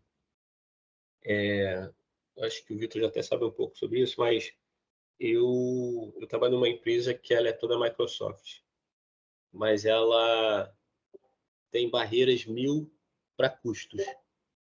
Tudo tem que provar antes com um palito que você pode fazer um foguete da NASA. E aí o banco de dados lá na empresa lá é no Azure, né? Só que tem informações que passam por fora dos sistemas principais da empresa, que é aquele dia a dia, e que são usados para tomar decisões. Aí minha pergunta é, igual o outro rapaz fez aí, entre o Dataverse e o SQL, né? O banco SQL dentro do Azure. Qual que seria melhor, dado uma situação como essa, e que eu mexo com milhões, quase bilhão de linhas, no caso do sistema da empresa, né? Então, eu acredito que a escala dentro dessas informações por fora seria por aí também. E também, dado que eu já utilizo aí algumas ferramentas da Power Platform, como Power BI e o próprio Power Apps. Eu acho que a resposta mais simples é depende, né? Eu tenho um cenário bem similar ao que você está descrevendo. A empresa ela tem muita informação transacional. É uma franquia de fast food, comida japonesa. E ele já tem a base de dados transacional, ele já tem data warehouse, tem alguns dashboards e tal. Então, essa parte de suporte à operação já está muito bem resolvido. Só que gestão de mudança praticamente é inexistente nessa empresa. O usuário saiu de tal departamento, está indo para outro departamento. Como que aprova isso? Bateu uma meta lá de faturamento e tem que encaminhar tal relatório para tal pessoa. Quem aprova, quem não aprova. Essa parte aí de gestão de mudança, aprovação, isso é inexistente. No caso, nessa empresa. E tudo que eles precisam montar de processo leva bastante tempo para fazer, porque a estratégia deles de montagem desse tipo de aplicativo é usando desenvolvedor. Então, eles sentam, tem um site deles lá, que é tipo um portal, e aí a aprovação é por esse site. Toda vez que tem um processo novo, tem que criar um tipo de caminho, né? Ou de processo, e traduzir esse processo para o aplicativo. Então, leva muito tempo para fazer a coisa funcionar, né? Nesse cenário, a gente introduziu o Dataverse usando tabela virtual. Então, as informações que existem num banco de dados são expostas no Dataverse utilizando essas tabelas virtuais, e a parte de aprovação ou gestão de mudança, a gente usou o próprio Dataverse. Eu fiz uma demonstração nas aulas aí anteriores, onde o simples fato de você criar uma tabela no Dataverse já te dá data de criação, quem criou o registro, quem modificou a última vez, status, se foi aprovado, se não está aprovado, se você quer habilitar ou desabilitar um registro, quem é o dono do registro. e por aí vai. Então, você ganha velocidade simplesmente por estar utilizando a ferramenta. Só que, assim, hoje, eu tenho esse poder de decisão dentro dessa organização. Na verdade, eles contrataram o serviço da minha empresa para isso. Então, eu tenho como dar uma opinião e como dirigir o desenvolvimento desses aplicativos e como adaptar com a estratégia de transformação digital dessa empresa. Não é o cenário de todo mundo que está aqui no curso, né? Muitos de nós não têm esse poder de decisão. Então, eu adotaria esse caminho aí que o Pedro sugeriu. Você começa com o que tem. Já tem uma base de dados SQL, pronto. As informações estão lá? Então, eu tenho acesso? Tenho. Qual o risco de expor essas informações ou risco de mudar essas informações? Quebrar a questão como que diz, da confiança nos dados. Tem algum risco em utilizar a Power Platform para fazer isso? E aí você vai montando a sua solução. E aí eu iria pouco a pouco, e aí você vai tendo essas pequenas vitórias, né? Poxa, fiz isso que mudou o processo, melhorou o processo, foi uma mudança pequena, um aplicativo de 2, 3 telas e por aí vai. Teve essa vitória, mostra para o seu gerente provavelmente vai mostrar para o gerente de TI, e aí você vai começar a criar confiança dentro da organização, e daí você parte para as coisas maiores, né?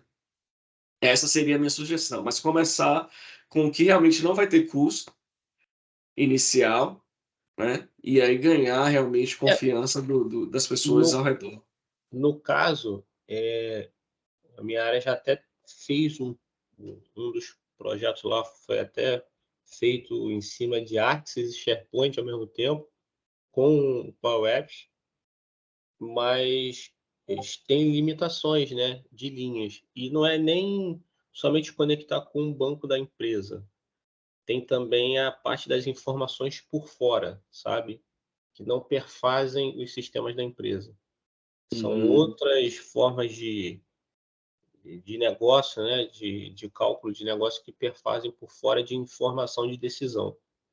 Então, aí eu fiquei na mesma dúvida que o rapaz aí, sabe? Eu entendi o que você falou, eu até por causa aqui do curso, eu levei essa ideia lá para a empresa, consegui encontrar um anjo lá na área de infraestrutura, quando a Microsoft que entrou na empresa, e ele explicou até hoje numa reunião, mas eu continuo ainda meio que não entendendo, sabe?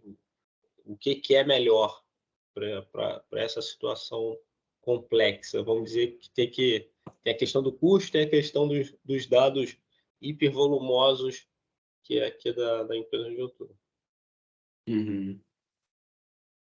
Nesse aspecto, Thiago, entrando um pouco mais na estrutura de BI como um todo, né? Mas incluindo a Power Platform. Pô, eu tenho dados, isso é comum, né? A gente vai criar inteligência de dados, mas eu tenho os dados internos e tenho os dados externos. Aí a pergunta é, esses dados externos, eles possuem API? Se eles possuem API, a gente consegue fazer essa consulta. Existe, mas eu posso dizer que boa parte do que eu vou tentar transformar está vivo em Excel. Boa parte, mas vão ter que ser cruzados com sistemas que têm API, que são sistemas terceiros. Que a gente pode, quando a gente fala num ambiente de dados completo, né, a gente naturalmente vai ter web scraping, vai ter APIs, vai ter RPAs, robozinhos fazendo extração dos sistemas, vai ter que, às vezes, negociar com o fornecedor do dado para ele expor de alguma forma esse dado, né, ou você ter acesso ao banco de dados. Aí são muitos casos, né, são muitas variáveis aí que podem, mas geralmente assim são fatores comuns de se ter num projeto mais robusto como o que você demonstrou aí, tá?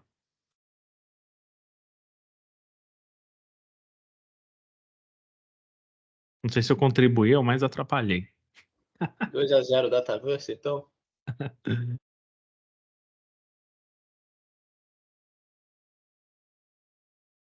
Dois a 0 Dataverse, então?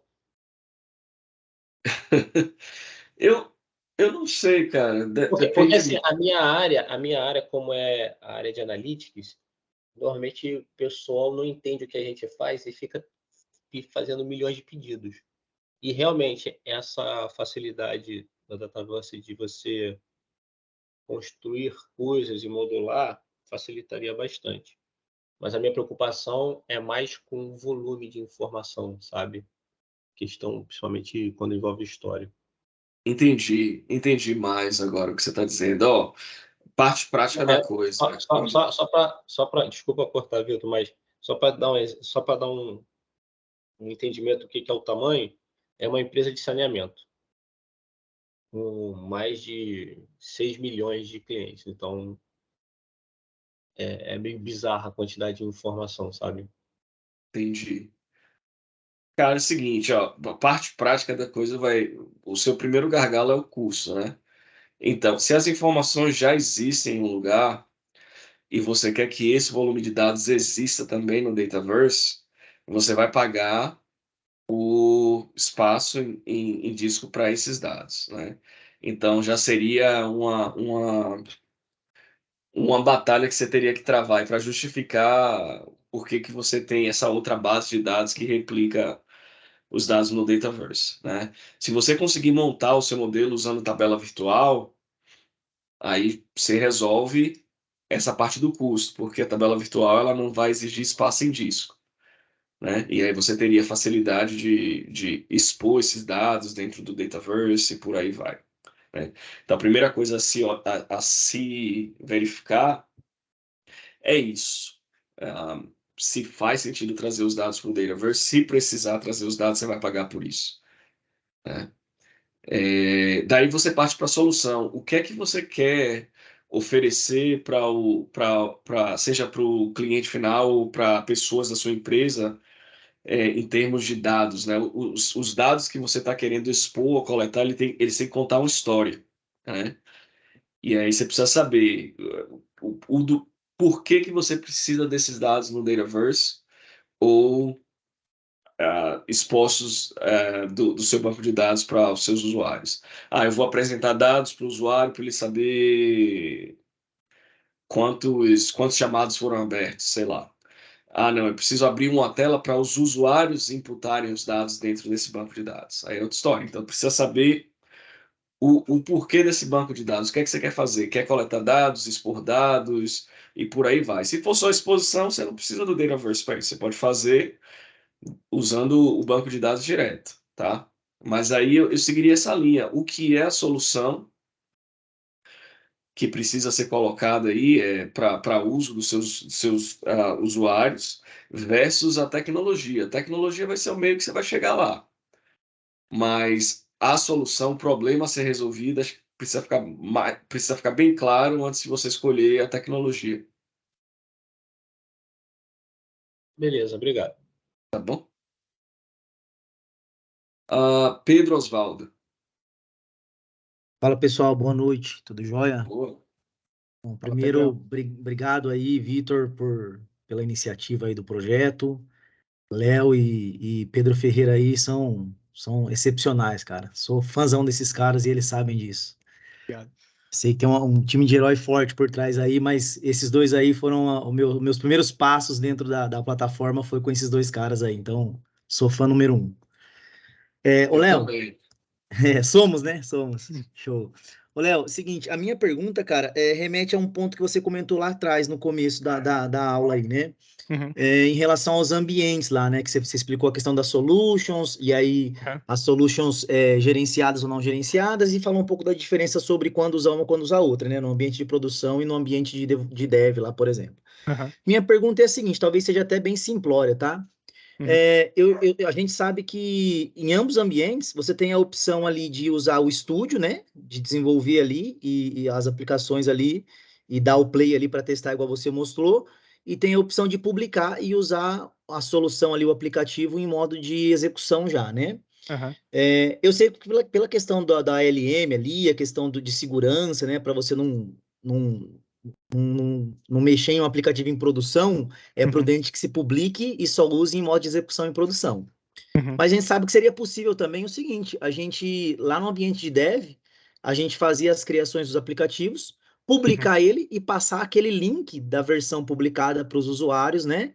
Utilizarem naquele próprio ambiente de dev. Não quer Sim. ser uma boa prática, eu imagino, né? Uhum. Mas qual que é a minha pergunta?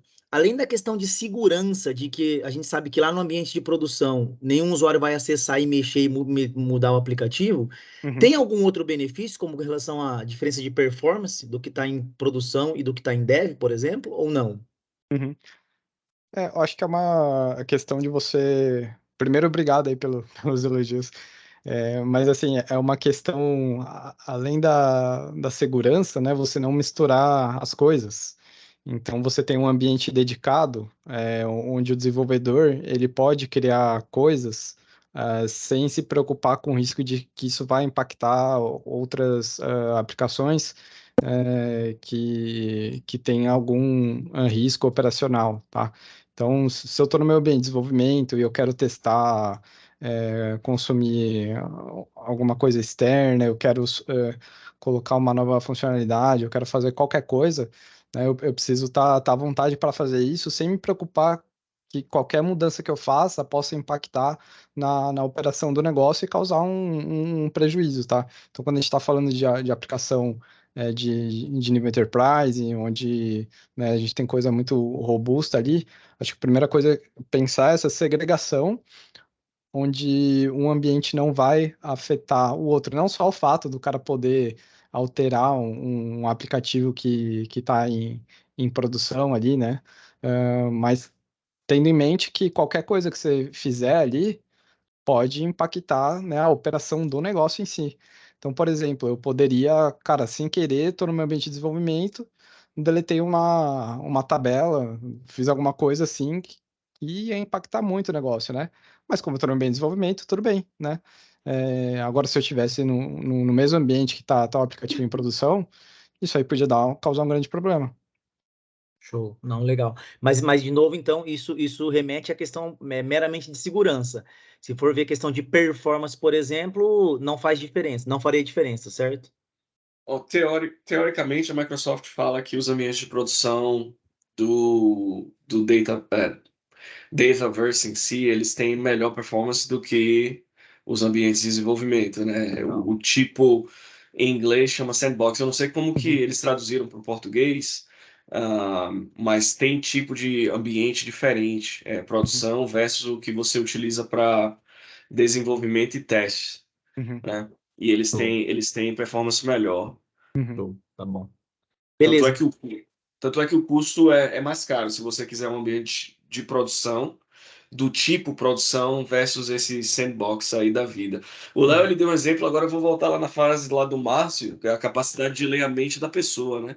Porque o ano era 97, eu estava fazendo estágio, na verdade foi meu primeiro emprego na área de TI, e eu estava escrevendo uma consulta para limpar uma tabela no banco de dados de teste, né? E aí eu escrevi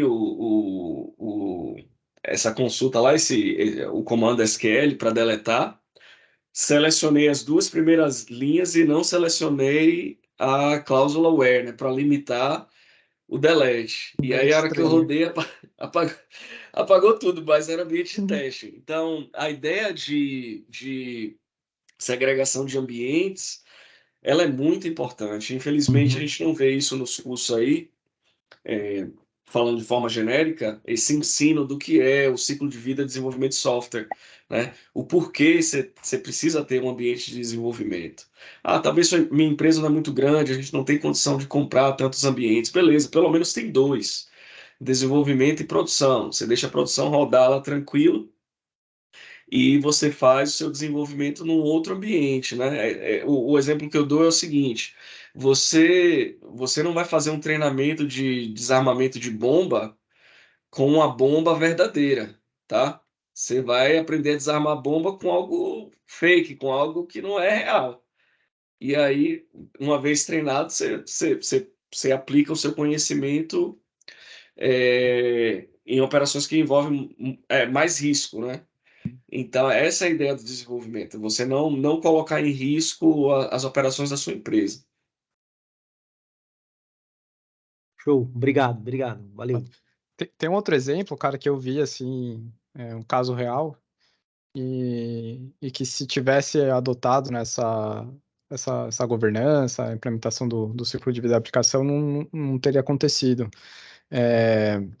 Desenvolver uma aplicação no ambiente default, né? Então, o ambiente default é onde todo mundo da organização vai cair, né? Por padrão. Não tem como você não estar lá, se você tem a licença. E o pessoal começou a desenvolver aplicativo lá nesse ambiente default, né? E eu era do time da governança, então a gente ficava de olho, né, para ver o que estava acontecendo lá. E um dos aplicativos, ele tinha um conector SQL que ele ficava com a conexão implicitamente compartilhada. Ou seja, qualquer pessoa que tivesse naquele ambiente poderia ter acesso aos dados que aquele aplicativo estava expondo. E aí, quando a gente foi ver os dados que aquele aplicativo expunha, eram dados sensíveis, né? Que se vazasse de alguma maneira da organização, ou se, cara, alguém expôs aquilo ali é, e, e teve uma malícia sobre aquela informação, né? Poderia causar um grande problema para a empresa, tá? Então, aí é outro ponto, né? De por que você fazer essa segregação de ambientes. Oi, pessoal, tô por aqui, a hora que fala de ambiente, a hora que fala de governança, eu até tremo aqui, né? Boa noite para todo mundo. A mão começa a tremer aqui, né?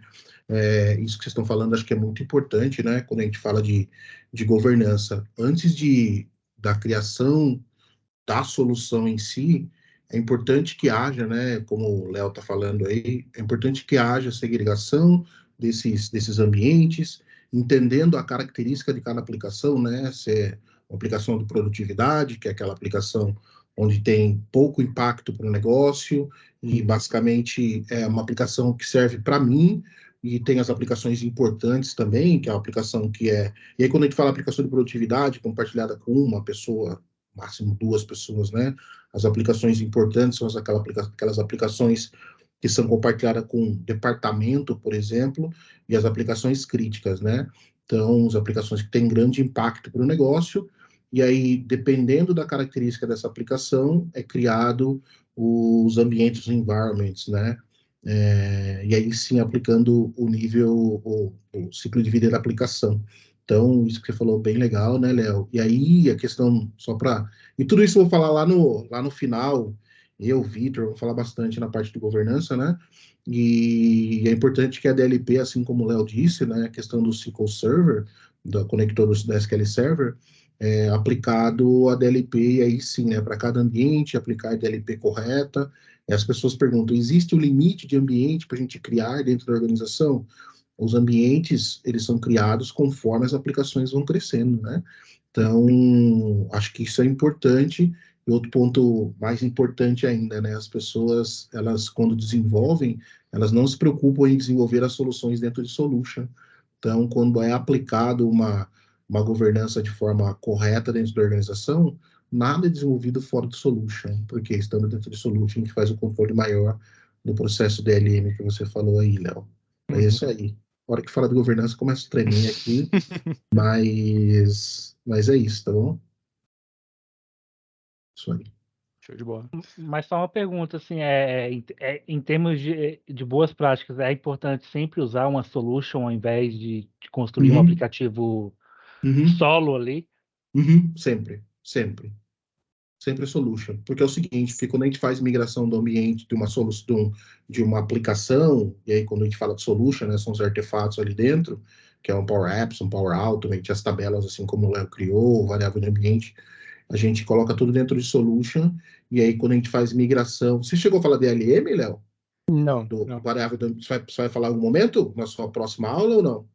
Não, só comentei sobre soluções e ambientes, mas não... Tá bom. Tá bom. É importante, né, quando a gente fala... Eu não sei se tem outra aula acho que tem do Alisson, mas vou dar um spoiler bem rapidinho. Quando a gente fala de soluções, acho que tem, né, Vitor? Mas eu vou falar bem rapidinho aqui. Não, fala, pode falar. Quando a gente fala de soluções, né, existem basicamente as soluções gerenciadas e as soluções não gerenciadas, né?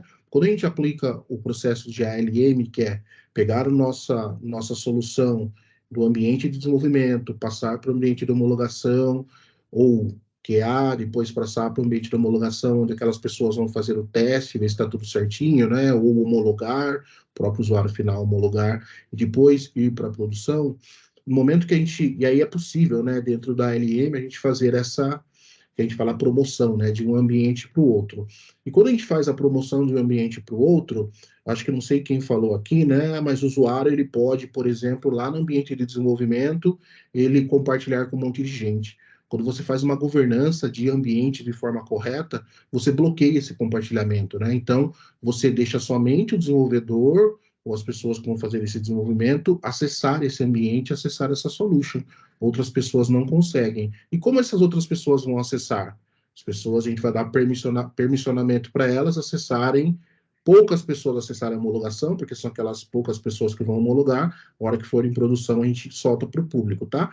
Eu falei de um contexto aí de solução gerenciada e não gerenciada. Quando nós estamos dentro do ambiente de desenvolvimento, desenvolvendo uma solução, essa solução é não gerenciada. O que é uma solução não gerenciada? Então, imagine um pacotinho, né? Nós temos o Power Apps ali dentro, temos o Power Automate, e não gerenciada é que as pessoas que tiverem acesso a essa solução e tiverem a possibilidade, obviamente, de editar, elas conseguem editar essa solução. Isso é não gerenciada. Mas no momento que nós pegamos essa solução e migramos para o ambiente de homologação, ela vai como uma solução gerenciada. Isso significa o quê? Que as pessoas que acessarem essa solução, os artefatos ali dentro, só conseguirão fazer a leitura, né? Só conseguirão executar, basicamente, o aplicativo. E quando for para a produção também, né? Ela vai como gerenciada. Para a minha aplicação, que eu encontrei um erro lá na homologação quando eu estava testando. Perfeito. Volta de novo para o desenvolvedor faz a alteração, publica uma versão ali somente para execução, uma versão 2.0, 3.0, seja lá qual for, e aí faz a alteração. Isso é um ciclo de vida de aplicação, né? Onde ela nasce no desenvolvimento, vai para homologação, depois vai para a produção, e é importante, né, que haja esse controle de ambientes também, tá? E aí, um tema bem longo aqui, se eu ficar falando, vou ficar até 10 horas da noite falando aqui, mas eu vou parei. Eu só vou fazer um parêntese, porque pode parecer que a gente está dando uma volta e recriando uma prática que muitas vezes a equipe de TI nas empresas criou para proteger, mas na verdade limita a evolução e criação de novas soluções, né, novos aplicativos. Né? Por que existe esse ciclo onde mudanças elas só podem ocorrer no ambiente de desenvolvimento? Se você tem esses ambientes e você faz uma alteração num ambiente posterior ao ambiente de desenvolvimento, o que é que você está querendo dizer? Ó? A hora que alguém mudar a versão original no ambiente de desenvolvimento e promover, aquilo que foi consertado no ambiente de homologação é perdido. Tá? Então, essa é a ideia de fazer mudança no ambiente de desenvolvimento para se manter, né? Seria a foto do que vai ser no futuro nos outros ambientes. Então, não se faz mudança em ambiente de produção, você pode testar coisas. Tem um bug no ambiente de produção. Como que está acontecendo esse bug? Aconteceu assim, então vamos jogar lá em desenvolvimento, fazer um patch, uma mudança menor e exportar para os outros ambientes, da forma que todas as correções e melhorias, elas partem de desenvolvimento e vão para os outros ambientes, tá bom? Um outro comentário que eu ia fazer é o seguinte, essas políticas de controle, elas foram colocadas... elas foram estabelecidas justamente para proteger o bom funcionamento dos aplicativos e manter a operação de uma empresa contínua, né? A ideia de continuidade de operação das empresas. Só que existem outros conceitos e outras ferramentas dentro do Power Platform que também habilitam profissionais a continuarem inovando. Inclusive, um dos temas que tem sido falado bastante dentro da Microsoft, dentro desse universo de transformação digital, é rebatizar a ideia do centro de excelência. O que é o centro de excelência? Conjunto de ferramentas e automação para fazer com que a governança de aplicativos e processos se torne mais fácil. Tá? Só que a terminologia centro de excelência ela remete a controle. Eu preciso controlar mais essas coisas, eu preciso ter o domínio disso. Aí a gente volta lá no TI formal, né, os departamentos de TI que não querem largar o osso, porque eles têm uma missão de manter a coisa funcionando, tá? Aí como que as empresas estão rebatizando essa temática? Eles querem mudar esse nome de Centro de Excelência para Center of Enablement, ou seja, Centro de Habilitação. Ou seja, eu tenho a minha área que controla sistemas em produção, que tem os processos de governança bem estabelecidos, mas eu tenho ambientes de desenvolvimento, ambientes de trial, de teste, de exploração, que os meus usuários-chave, os meus citizen developers, eles vão ter acesso de forma irrestrita ao nível de teste, de validação de conceito e por aí vai. Uma vez que essas coisas são validadas, aí volta na estratégia de como que a gente vai aplicar essas novas tecnologias, esses novos conhecimentos e treinar novas pessoas para operar nesse ambiente aqui mais controlado das ferramentas, tá? Então, a ideia é que inovação, governança e operação, todas esses conceitos caminhem junto para o benefício da empresa. Tá bom, gente? A gente hijack aí a aula do Russo. Desculpa. Não, minha aula aí, acabou faz tempo. Léo. Agora é mesa Desculpa redonda. aí. Os caras se empolgam, pô. Pois o Du tem que avisar quando entrar para a gente se conter aqui. Gente, eu acho que não tem mais ninguém na fila de perguntas aí. Obrigado às pessoas que mandam pergunta pelo chat ou perguntam direto. Muito obrigado pela contribuição de cada um. Léo, obrigado pela aula. Que aula, hein? Já estou aqui empolgado para a próxima aula aí na quinta-feira. Pedro, obrigado pela contribuição. Gente, muito obrigado pela contribuição de cada um de vocês, tá? Eu vou tentar, Léo, se você puder dar uma paradinha no compartilhamento de tela, eu vou ver se a gente consegue pegar uma foto aí da turma para ter de recordação nossa aí, para aqueles que estão disponíveis para isso. Vamos ver, pegar a galeria grande, ver se o Teams aqui nos ajuda. Maravilha. Alguém mais vai querer aparecer aí nas câmeras? O pessoal está subindo aí. Vamos dar um minutinho mais.